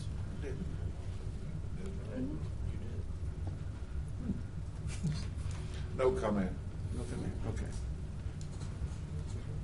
I'm lost for words right now. Council lady, I know it's getting late in the evening. I mean, I'm asking, do you see It's the same as it was before. Any other city would be at $25,000 to $50,000 for a contract cap. We are going all the way to $1 million. This is just to give a little bit more oversight. I think that we're all pretty clear on how you might feel about this based on your previous assessment of this. So I'm just ready to let's vote on it. And if the mayor feels the need to veto it, then that's just right if we don't have 5 votes. Let's just do it. And no further questions. I have a request. Oh, Councilman Green. Thank you. I just think that for a while, just for a while, we did a moratorium on, what was that, Councilman Fleury, we did a moratorium on? On payday loan. On payday loan. Let's do a moratorium for a while without bothering the mayor and his administration, and just let them do their job, and then let's just do an assessment as to how this is going to come out. We talk about oversight. Well, who's going to oversight us? The voters, the citizens. But we got 3-4 years before they can do that. They're going to do it. And they've got every 2 weeks to come in here and hold us accountable. Well, no, because they can't vote us out. We got 3.5 years. They might not be able to vote us out, but they still have a voice. Okay, but since the mayor was put there and Councilman Bradford made it clear, we have a strong mayor form of government. The citizens of this city voted on that, so let's just keep it there until they vote it another way. And so, here again, let's just, if we can't be council and mayor, it's a choice. And so, since the mayor is the mayor, we're the council members, until something go wrong, let's just leave everything. Let's do a moratorium. That's a big word. Let's just do a moratorium. And then if something go wrong, Councilman Fleury made a very valid point during the bond deal to say we're holding the mayor's feet to the fire, and he don't mind that. So let's just wait until the opportunity comes, instead of saying, well, look, Mayor, you need to come to us for this because we overseeing you. We were not put here to oversee the mayor. We absolutely were. We are checks and balances, legislative versus executive. Okay, did you punch the button? Actually, I did. I'm up there. Did he give you the chance to speak? I'm still the cat. Councilman Green. Okay. All right. I'll make sure you bring your squeaky toys in 2 weeks. Did what now? I'll bring you your squeaky toys in 2 weeks in the laser. Well, okay. But anything you want to do, but that'll be against the law. I couldn't take it home because it'd be of some monetary value. You didn't know that. All right. Thank you, Mr. Chair. All right. Councilman Nicholson. I yield to Councilwoman. Councilwoman Fuller. It is well within the realm of our authority given to us by the charter to implement things like this. And the thing is, you don't want to vote for it, don't vote for it, and then that will be what is on the record. Let that be the record. But I still have the right to speak about it. Absolutely. You have a right to vote how you feel to vote. That is your prerogative. Exactly. And don't bring me no toys. Just give me the cash.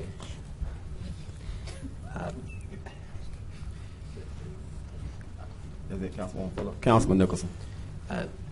Mr. Chairman, we've had a discussion regarding this legislation once before, and I will first say that I appreciate that both Mayor Perkins and Councilman Fleury have engaged me in a dialogue on this legislation.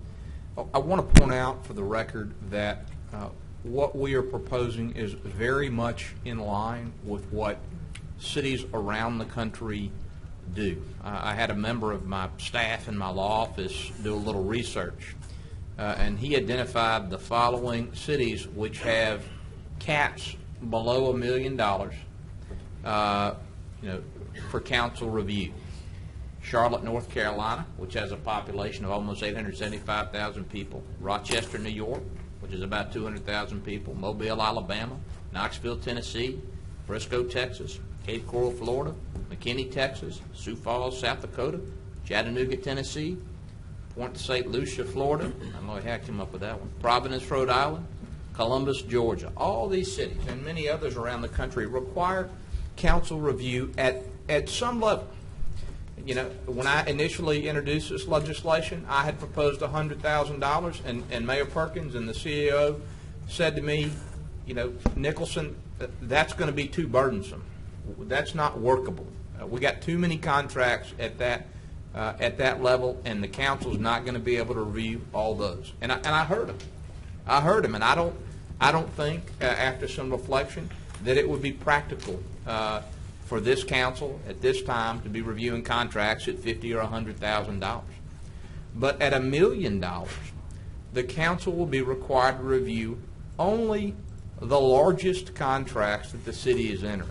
And I will say again for some of my colleagues, this is not about Mayor Perkins. And in fact, when I took office, Councilman Jenkins handed me a binder. And it wasn't labeled, and I don't know exactly what he put in there, but some of the things that he put in there were problematic contracts. And there was correspondence between his predecessor and Mayor Hightower about some contracts that had been entered into. I just want to make sure, for now and for all time, that when the city enters into multi-million-dollar contracts that in some cases in the past have spanned decades, that there is a public process, that everybody involved in that procurement process that Ms. Jones talked about knows that at the end of the process there's going to be public discussion and a public vote on the contract. And I think that's a good idea, whether Mayor Perkins is mayor, or Mayor Tyler, or Mayor Glover, or Mayor Hightower, or whoever's to come next. So that I just really urge my colleagues to think about not just today. I mean, you may think that Mayor Perkins can and will do no wrong over the next until he's served an 8-year term, but you don't know who's coming after him. Okay, you don't know who's coming after him. Let's impose a reasonable amount of oversight over very large contracts to make sure that nobody in the future binds the city in a way that disadvantages its citizens. So that is my request. Well, yes, Councilman. And again, I mean, I think all the discussion we have is healthy discussion. I really engage discussions so that we can glean what we need to have. But let me ask you this: in your review of the cities that you mentioned, are you in a position to say if the council was full time and had a staff, or were they similar to us? I could reflect maybe a month ago where the pay of councilmen came into the discussion, and I think you even listed what you bring home every 2 weeks. So you say, listen, it ain't no money involved with this. Okay, we're here because that's true. We're here because we want to serve. And I'm wondering, does the fact that some cities have full-time councilmen with a staff that could review things like this, even if this was to pass, would this be referred to committee, or would it be a council as a whole that would review some of these things? Hey, Councilman, I think if we were talking about contracts at 100 or 250, we're at $1 million now. We're at $1 million, and Okay. so I think the volume of contracts is so. I mean, we got to approve somebody tying their water pipes onto the city every time that happens. Okay. So if we've got time to do that, I mean, if I've got to push yes so that the food bank can have water from our system, I think that we can make time to look at the very largest contracts. And to respond directly to your question, to my knowledge, none of the cities that I've listed have full-time councils. I do think several of them pay their council members quite a bit more, and if you want to sponsor some legislation to rectify that, we can, that pay disparity, we can talk about that. That'll be going in a year, so anyway. All right. Councilman Butcher. I want to say what I've been saying for the last 7 months when we started discussing this, that this has absolutely nothing to do with Mayor Adrian Perkins sitting over there. I was shocked when I came to this council and realized that there was no oversight by the legislative branch when it came to expensive contracts. My past history serving in government, pretty much every contract I entered into, my board of directors, which was appointed by the Caddo Parish Commission, approved that. So in no way does this have anything to do with the mayor. I feel like that the $1 million limit is much more operationally attractive to the council and to the mayor. I don't want to get into when y'all go and buy toilet paper. I don't care. I mean, but when it's $1 million contract, I feel like that we should have some oversight. And like I've said, I don't care if Daffy Duck is the mayor. I still would want this. So I don't want a cartoon for mayor. Well, I mean, hey. Not Daffy. Not Daffy, maybe Donald, but anyway. But no, this is, and I've shared this with the mayor on numerous occasions, and I think he understands where I'm. And it's nothing that the mayor's done. I was just shocked that this fail-safe was not in place anyway. So that's why I'm supporting this legislation. Thank you. All right, Councilman Butcher. There's The motion on the floor is the motion for the amendment, President. From From 500,000 to $1 million. All right. Any other council members? If there's no discussion, please vote. And that motion carries 4-3. Ms. Thompson. Motion on the ordinance is amended. Motion as amended. Second. Motion by Councilwoman Fuller, second by Councilman Butcher. Motion as amended. If there's no other discussion, please vote. Motion carries 4-3. Ordinance 95 amends Section 2-2, city vehicles of the city of Shreveport. Excuse me, Mr. Chairman, I'm sorry. I do have one clarification regarding what was just passed. So, for example, when a contract comes to my desk after I review it, then the last step is at the mayor's desk and he reviews it. And then at that point, it's executed and considered complete. At what point in this process do you all expect to see the contract? Is that before it is finalized by the mayor or after? If I may. Councilman Nicholson. I mean, Ms. Jones, I would anticipate that the final contract before it is signed by the mayor would be approved by the council, so that the council is approving the actual document that the mayor anticipates signing. And that is after other signatures have been obtained? After all approvals from other departments and city officials have been given. Okay. Yes, ma'am. Thank you, sir. Yeah, and Mr. Chair, I want to comment on this as well. I just want to put the council on notice that I will veto this particular item. Going back when this first came up, Councilman Nicholson, I appreciate your reasonableness to raise the price value. It definitely impacts operations in a different kind of way. But my decision will be based off principle, and the principle is protecting the integrity of the executive branch of office. I understand that this isn't about me. But I would like to hand over this office in its wholeness to my successor. And despite what you know about the past, it would still be viewed as an indictment on this particular office because our citizens read these things in real time. Democracy is in place for all of our successors to make sure they put checks on the person that is inappropriately using this office, or if they don't have the bandwidth to control things the right way. And I'd rather democracy do that, or I'd rather a referendum to all of our citizens change the form of government. I think that the form of government is pretty clear that the executive branch should be the executive branch and administer these things in the way that they should.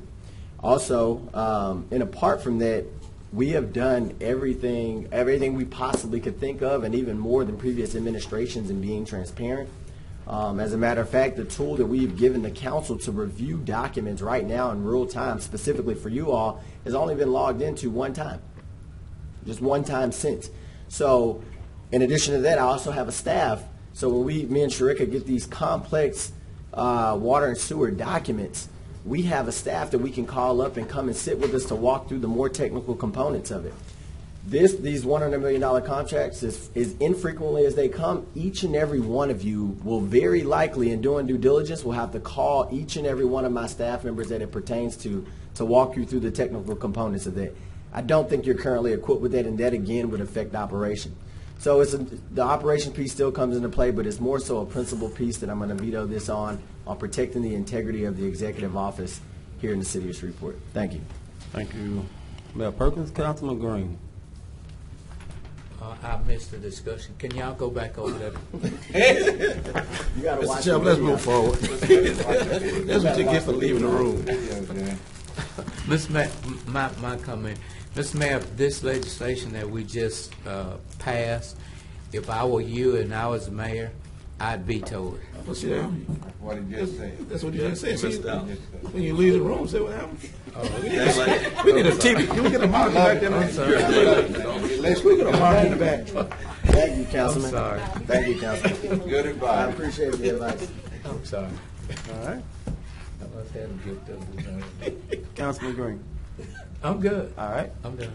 Mr. Thompson. We're on 95, I believe. Yes, sir. Was there a motion?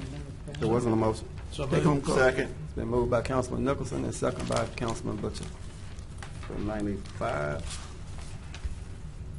No discussion. 95. Mr. Chair, Councilman Green. Councilman Nichols, I'm voting with you on this. Thank you, Councilman Green. I appreciate that very much.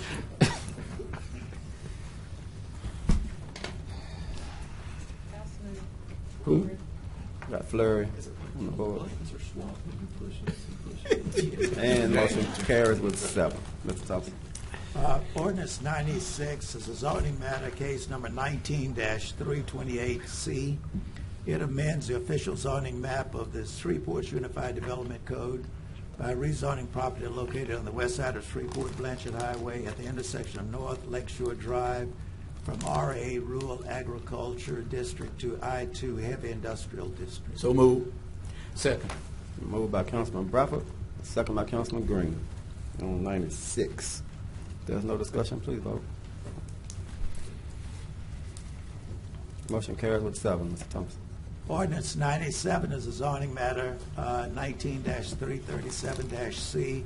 It rescinds Ordinance 129 of 2017 and to amend the official zoning map of the city's Unified Development Code by rezoning property located on the southeast side of 4th Street, approximately 580 feet east of Marshall Street, from IMU Industrial Mixed Use District to I-2 Heavy Industrial District.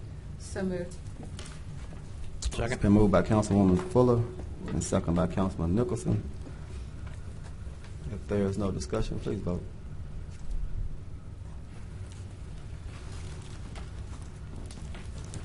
Motion carries with 7. Mr. Thompson. Ordinance 98 is also a zoning matter, case number 19-343C. It amends the official zoning map of the city's Unified Development Code by rezoning property located on the east side of Municipal Pier Road, approximately 1,150 feet east of Lakeshore Drive, from C1 Neighborhood Commercial District to R17 Single Family Residential to OS Open Space District. I move, Mr. Chairman, and Mr. Owens gave the explanation. Thank you. All right, open space district, okay. Been moved by Councilman Bradford and the second by Councilman Green. If there's no other discussion, please vote. And that motion carries with 7. Those are all of the matters on the regular agenda. There's nothing on the table agenda. We're now under appeals, and we have 2. Case number 19-304-SC, appealed by Larkin Development at Reelsback LLC et al. From the decision of the MPC to deny the application for preliminary and final plat, that is major of a major subdivision for Esplanade Unit 6A Lake District. And case number 19-305-SC, appealed by Larkin Development at Reelsback LLC et al. From the decision of the MPC to deny the application for preliminary and final plat for a major subdivision for Esplanade Unit 6 Lake District. Okay. Should the motion be to approve? Well, Mr. Larkin is here. and I have Councilman Nicholson up to speak. Mr. Chairman, I'll yield to Mr. Larkin if he's going to make a presentation. Okay. Good evening. Timothy Larkin, Larkin Development, Railsback. Speak a little louder, if you will, Mr. Larkin. Speak a little louder. Yes, sir. Is that better? Well, I hadn't heard you speak yet. Just say.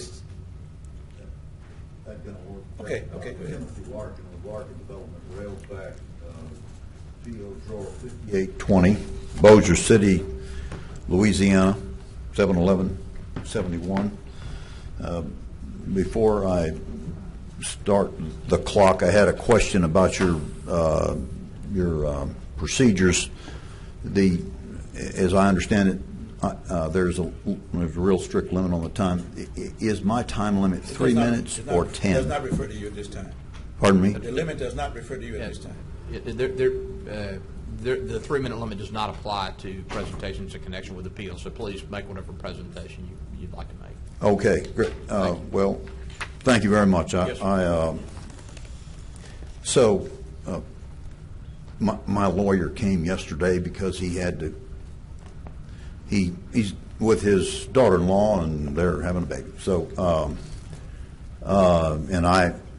and he just put fear of God in me because he had a 3.5 minute presentation, and I understand the last 30 seconds he got voted down. So I came prepared to be real short. So I guess it all works out good in the end.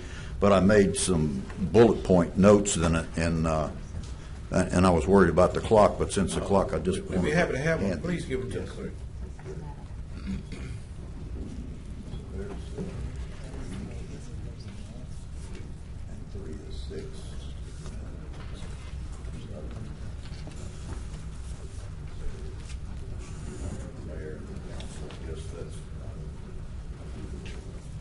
Mayor, so thank you very much for hearing our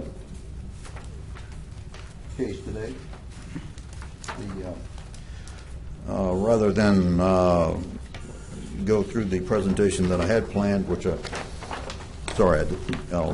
didn't get that straight. What I thought I would do is maybe just review how we got here today, and then state what the problem is, and then perhaps there's a solution, perhaps there isn't. And our business is the developing planned unit developments, as opposed to subdivisions. Most laymen don't know that there's a difference between subdivisions and planned unit developments. And matter of fact, I've been developing for 38 years, and I've never developed a subdivision. They've all been planned unit developments, and it's a way to establish restrictions and responsibilities and obligations on a tract of land, and they create expectations, and then third parties rely on those expectations for different things. So our Esplanade development was one such PUD, as they're called, Planned Unit Development. And it is in conflict with the a proposal that's been in and out for your extension of a highway that I'm sure you're familiar with. It began in prior to 2000. A corridor was established to extend the highway. The MPC at that time in 2003 had a application before them for a subdivision that 12 Oaks that was in conflict with the corridor. The subdivision, which was a PUD as well, was entitled, and then it was the corridor was identified in 2003. Which means everything got done right. The corridor was identified, the 3132 was protected, and then in 2005, for whatever reason, a revision was made to the PUD at 12 Oaks, and all of the work that had been done for the corridor to protect it was suddenly gone, and that happened in 2005. The MPC then had an application from us in 2007, and it was an application to develop a planned unit development, a really extensive, sophisticated one, 100-plus acres. We entitled that development on November the 1st, 2007. Roughly 2 years after the corridor for 3132 was released. The planned unit development that we entitled did not have a corridor through it for 3132. It was a different piece of land, and there was no provision for it, and no mention of it. However, the PUD that we developed was, when I say sophisticated, it had what was called stipulations, requirements that we were obligated to do in order to earn that PUD designation. That's typical of most planned unit developments. They have some stipulations of some kind. Ours was very unusual in that it required that we expend approximately $12 million to do a extensive set of improvements up front. As a matter of fact, the stipulation was such that we had to spend the $12 million before we could begin constructing homes. Very unusual. That began in 2007, and so the years 2007 through 2011, we expended $12 million,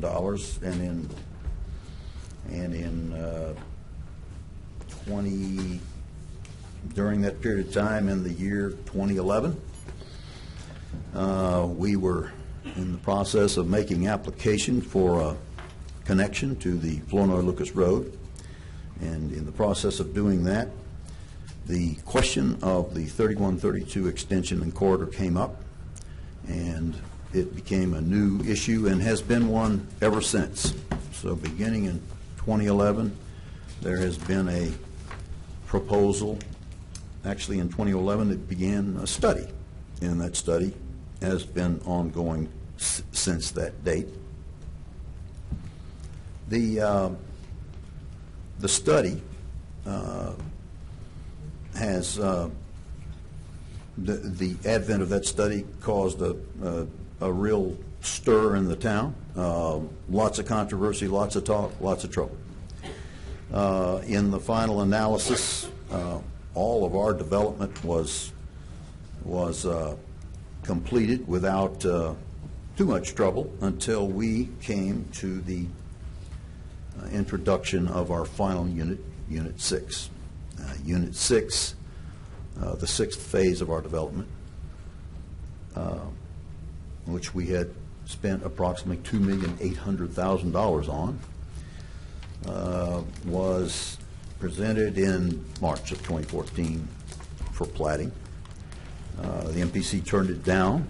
The City Council approved a portion of it, and the expectation was to come back approximately a year later when the study would be done, and that would tell us what was going to happen next. And that never has happened. Study goes on. So we have had now 5 years of delay on the project, and that delay has been costly. It was not anticipated, and it is a delay that our development company has never been really qualified to withstand, but nonetheless we have. We are now 5 years into a delay, and the delay cost alone is approximately, just the capital cost alone, is about $4,800 a week. So it's an extraordinary cost. That doesn't include all the money that we have spent, the time, and the money yet that we have to spend to complete it.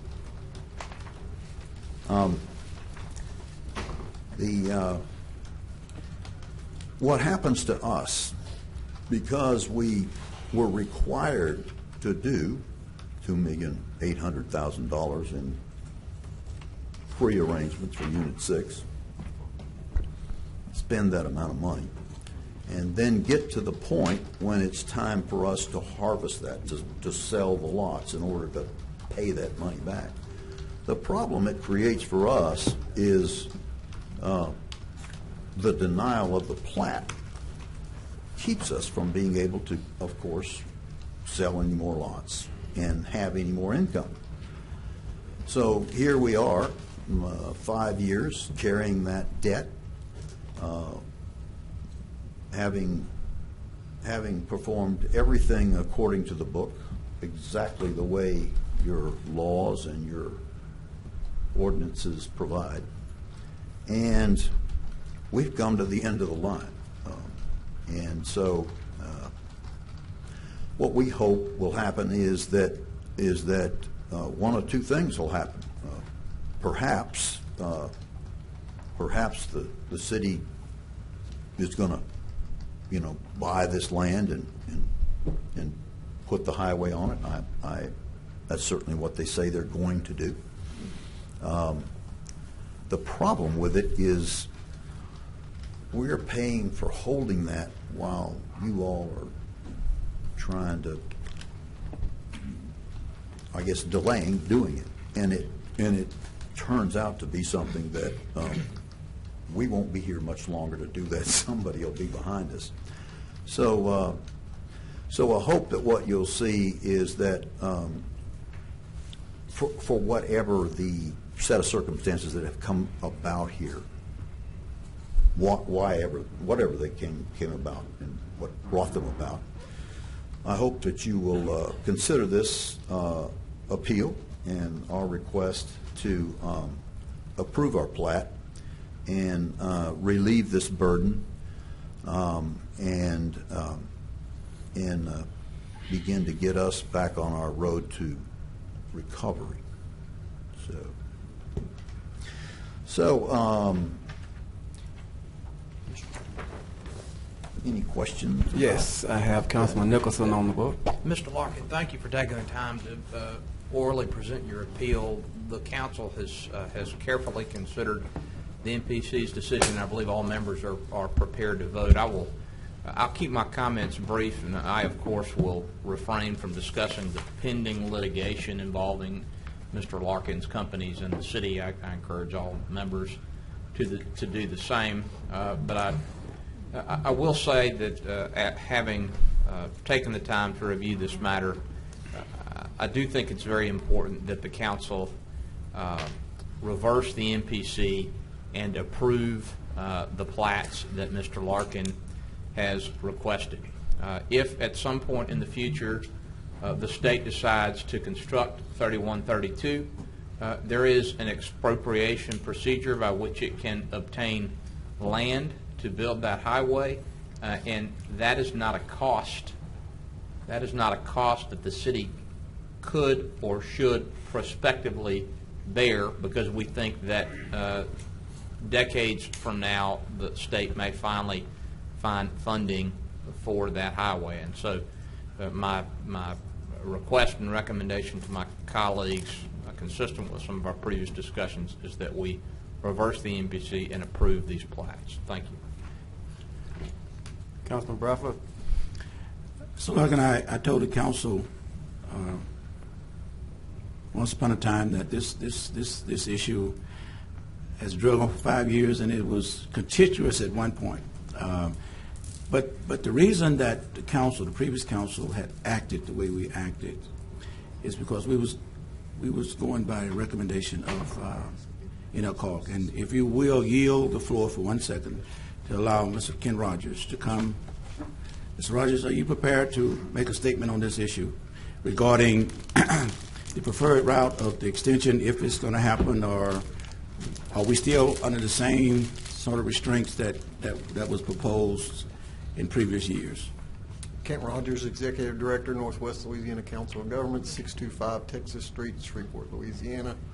The revised draft environmental assessment was submitted to DOTD and Federal Highways on yesterday. That addressed all of their concerns from both DOTD and Federal Highways. We literally went page by page through the document with them, addressing each and every comment they had.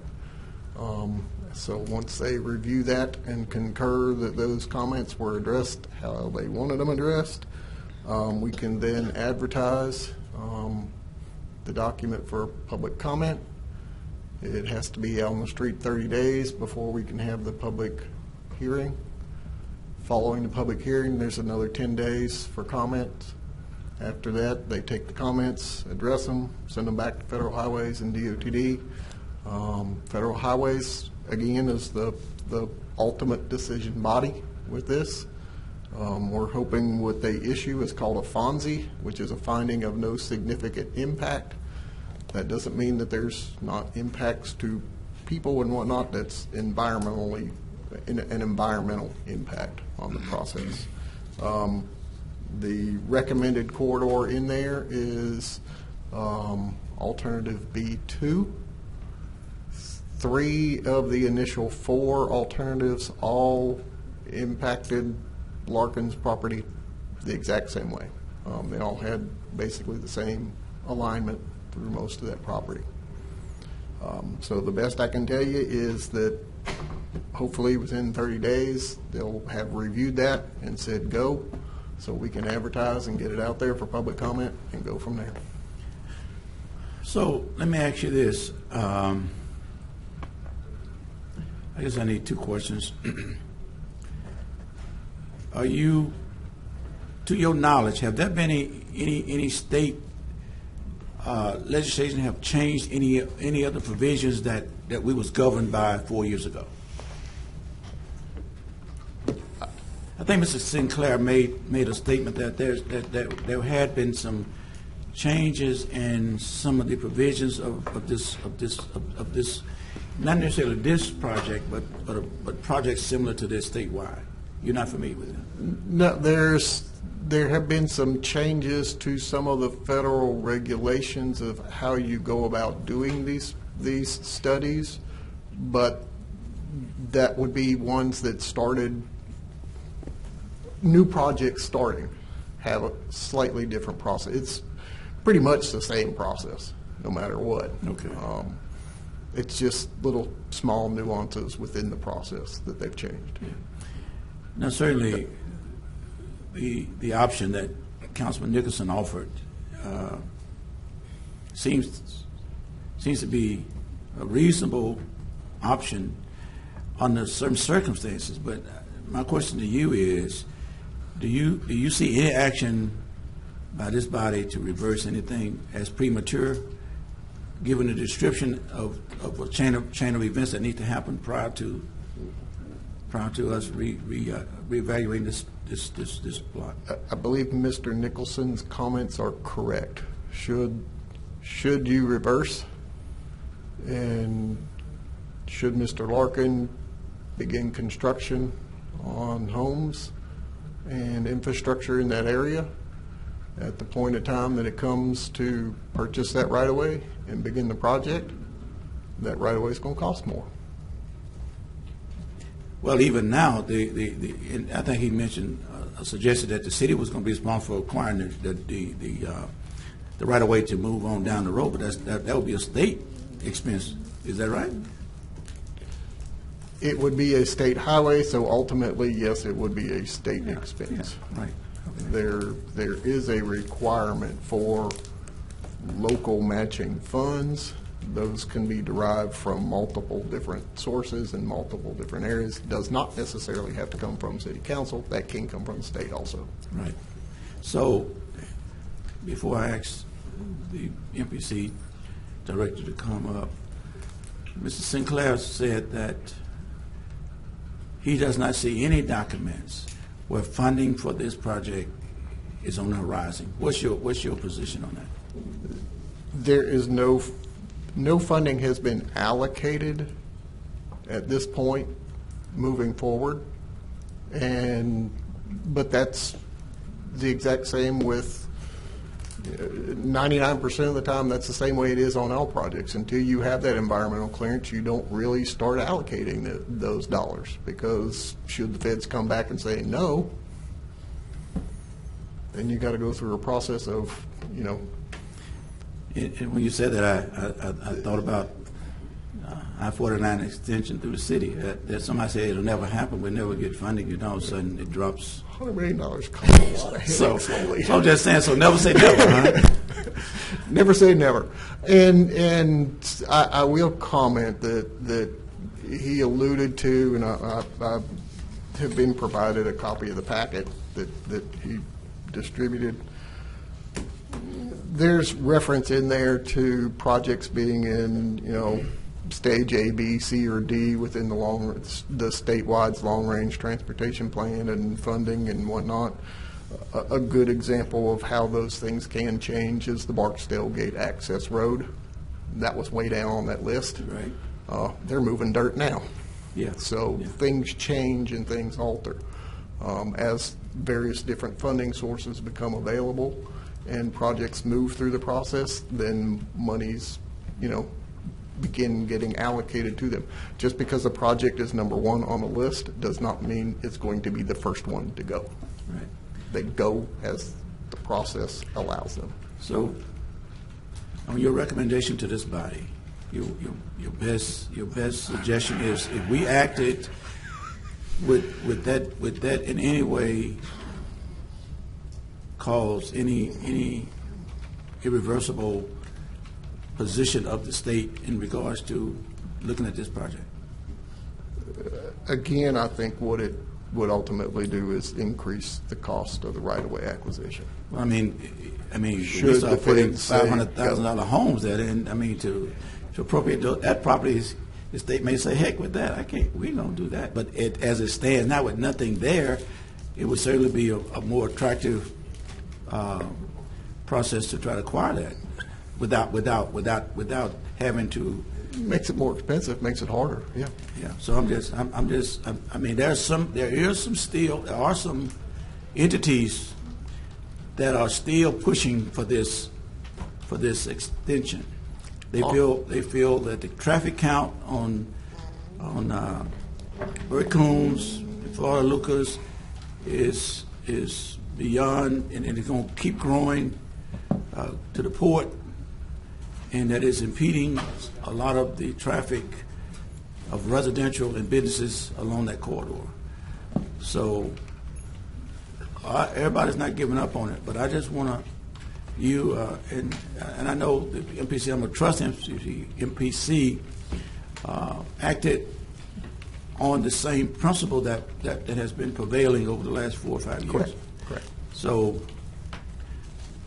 I think we're clear. You know, if we do something and it becomes more expensive, then we just have to deal with it at that time. So if you'll yield for a second, Mr. Clark.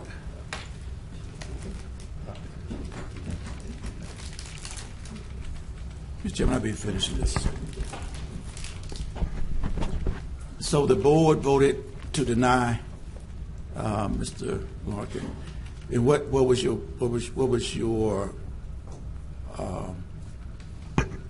reason?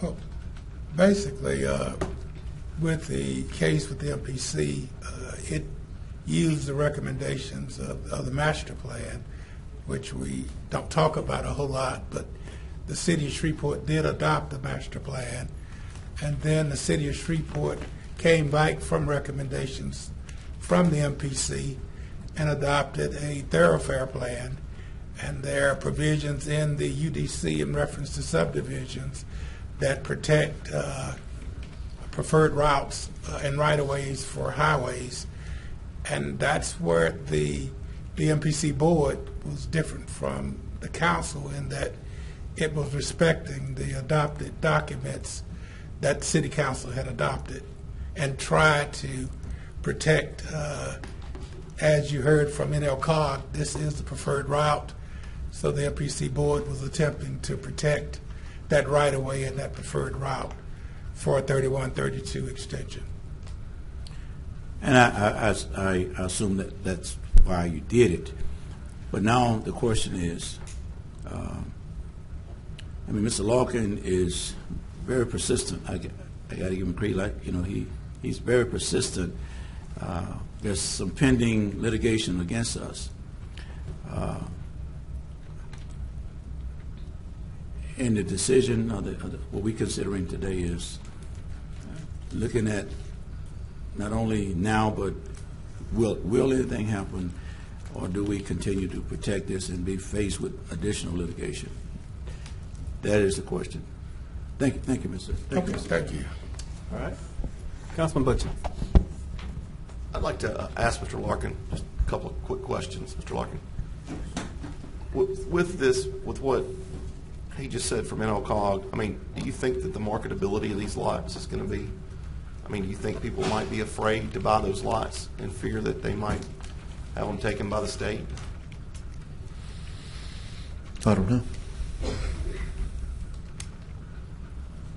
I understand your delay, and of course, there's 4 of us that weren't here during that process, so that's why we've tried to do our due diligence and find out about as much of this as we could. I'm just curious as to, with the way the map looks, there definitely going to be some homeowners affected by what happens with this. So I wanted to kind of get your take, marketing-wise, if we do,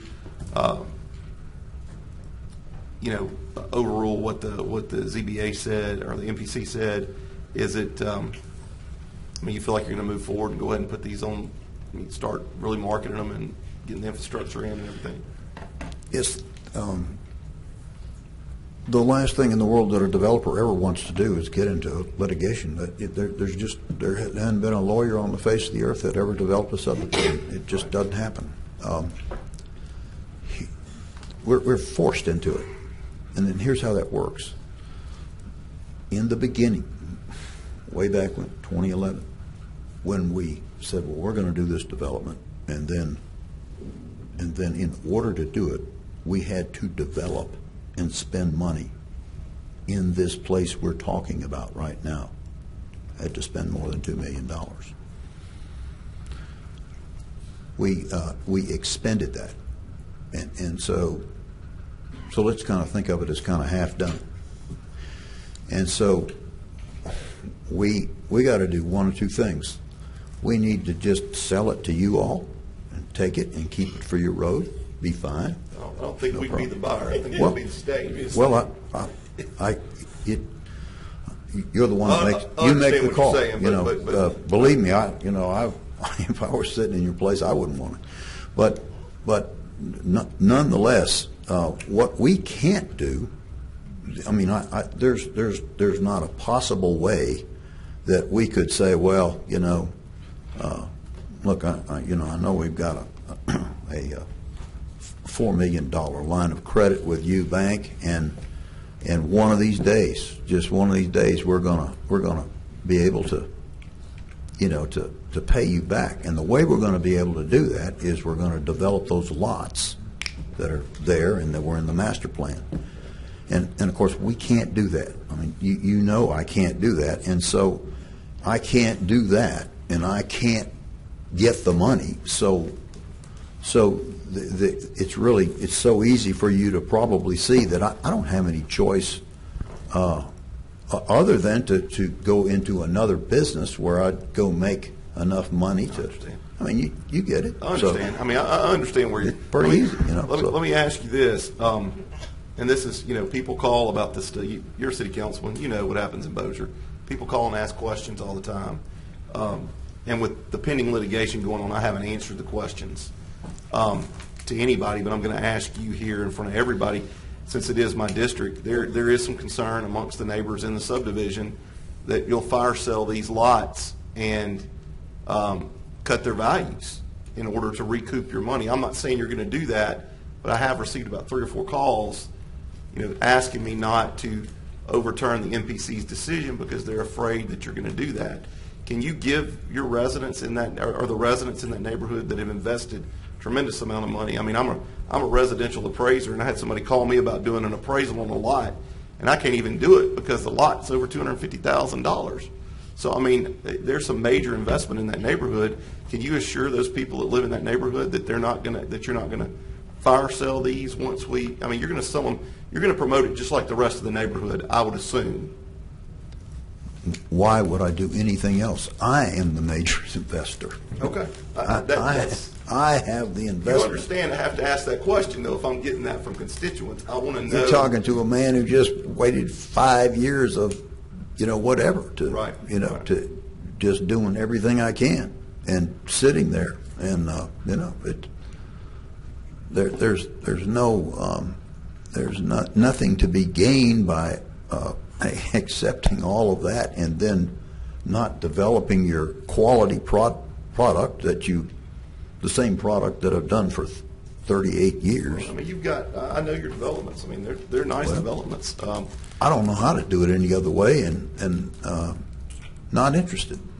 Well, just for me, right, and I need some clarity exactly where this is. So when you go in off of East Floyd Lucas Road, you go down the road, and I'm assuming that's going to be a gatehouse at some point back there. It looks like you've got plumbing stubbed out and everything off of East Floyd. Is this property? I've seen it on a map, but put it in perspective, landmark-wise, where it is. Is it off to the left there, going towards the bayou? That's the gatehouse that we made a commitment to put in for those people. Okay. And in order to have the gatehouse there and have the plumbing for it, you have to develop Unit 6, which means you have to get the plat approved. And if you don't get the plat approved for Unit 6, then you can't build the gatehouse. So the gatehouse is where Unit 6 is, then, right? Right, all right in there in those pecan trees. Yeah. Okay, so but it's to the east of where the gatehouse. I was just trying to get a perspective of where it's to the east, correct? If you're coming into the gate and that potential gatehouse is right there, it's on the left-hand side, right, up against the bayou. We're talking about on the south side of the bridge. Yes, yes. Yeah. So due east is Unit 6. Okay. All of that is Unit 6. And the water and the sewer and the infrastructure and all of the things that go with Unit 6 and that product and the income that product produces is the thing that makes that go. And when that doesn't go, everything stops. Okay. And then when it stops for 5 years, it hurts. I was just trying to get a perspective of what we were talking about. I wasn't trying to be confrontational. I was just trying to figure out none taken. Yeah. Where we were talking about. Okay, that's all I have, Mr. Chairman. Thank you. All right. Thank you, Mr. Larkin. Yeah, thank you. You sure that's it? That's it. I'm done. Like you got down. Councilman Green. Thank you. Mr. Tim, what do we have to do? How do we vote to give Mr. Larkin what he wants?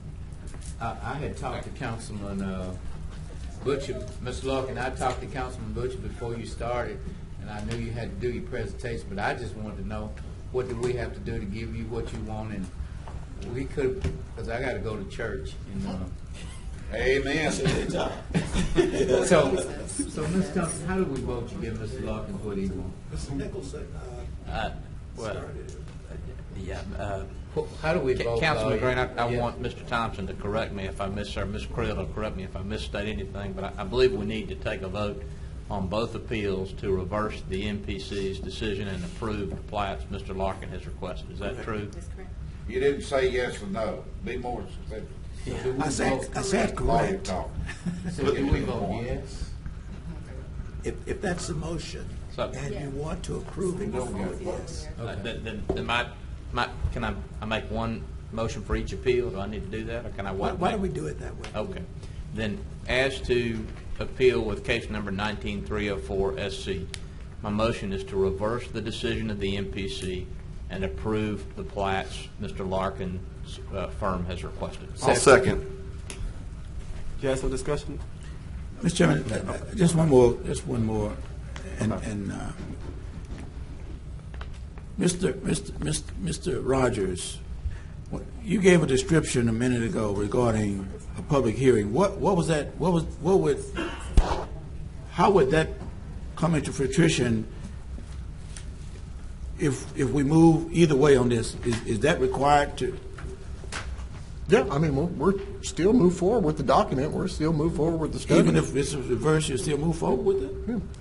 Okay. I mean, because we're basically at that ending point. even, as it is anyway. like I said, option then would be to start buying these properties, this right away back from. It basically increases the cost of the project. But that does not at all move you and not proceeding? No. Okay, all right. No. Not at this point. I mean, okay. Well, again, I think, it's a difficult thing to do, but I still know that there are businesses and entities that are pushing for the extension to relieve some of the traffic flow from on Florida Lucas. So, but anyway. Thank you, Mr. Chairman. All right, Councilman Bradford, motion is to overturn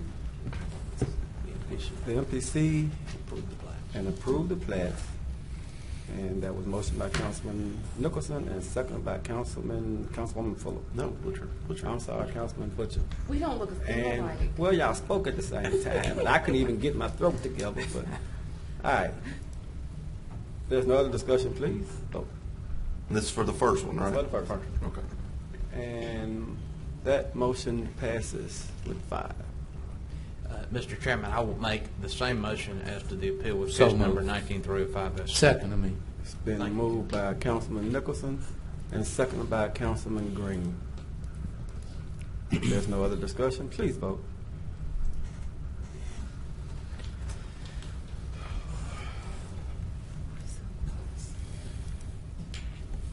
And that motion carries with 5 as well. And I have to say, that's a record. That's the most I've ever seen Councilman Nicholson and Councilman Green vote the same. 3 in a row. We need to hold hands. Come on, we together. We together. We found Jesus. Councilman, I had a question though. Councilman, you all voted no and not abstain. Am I correct? Right, yeah, Yes. Let's check the They motion. votes was right there together. All right. It was all right. Are there any other appeals, Mr. Thompson? No, sir. If there are no reports from any officers, boards, or committees, I did want to tell the mayor, thank you for allowing your staff to come over to the North Business Association today. Ms. Jones did great. The others as well presented very well. Patrick got off easy because he was the last speaker, but he still did a great job. So I appreciate Well, no, thank y'all for giving them practice. We're going on a road show. over the next couple of weeks. So, yeah, appreciate it. Yeah. Speaking of which, I'm trying to put together a town hall in District 2D. I'd like to put on 2. Yeah. So I need to get Invite us one out. that's Fire Station 22. No, you gonna come last. No. He is first and last. Mr. Thompson, is there a clerk's report? Whatever he said. All right. If y'all don't have any additional. Hey.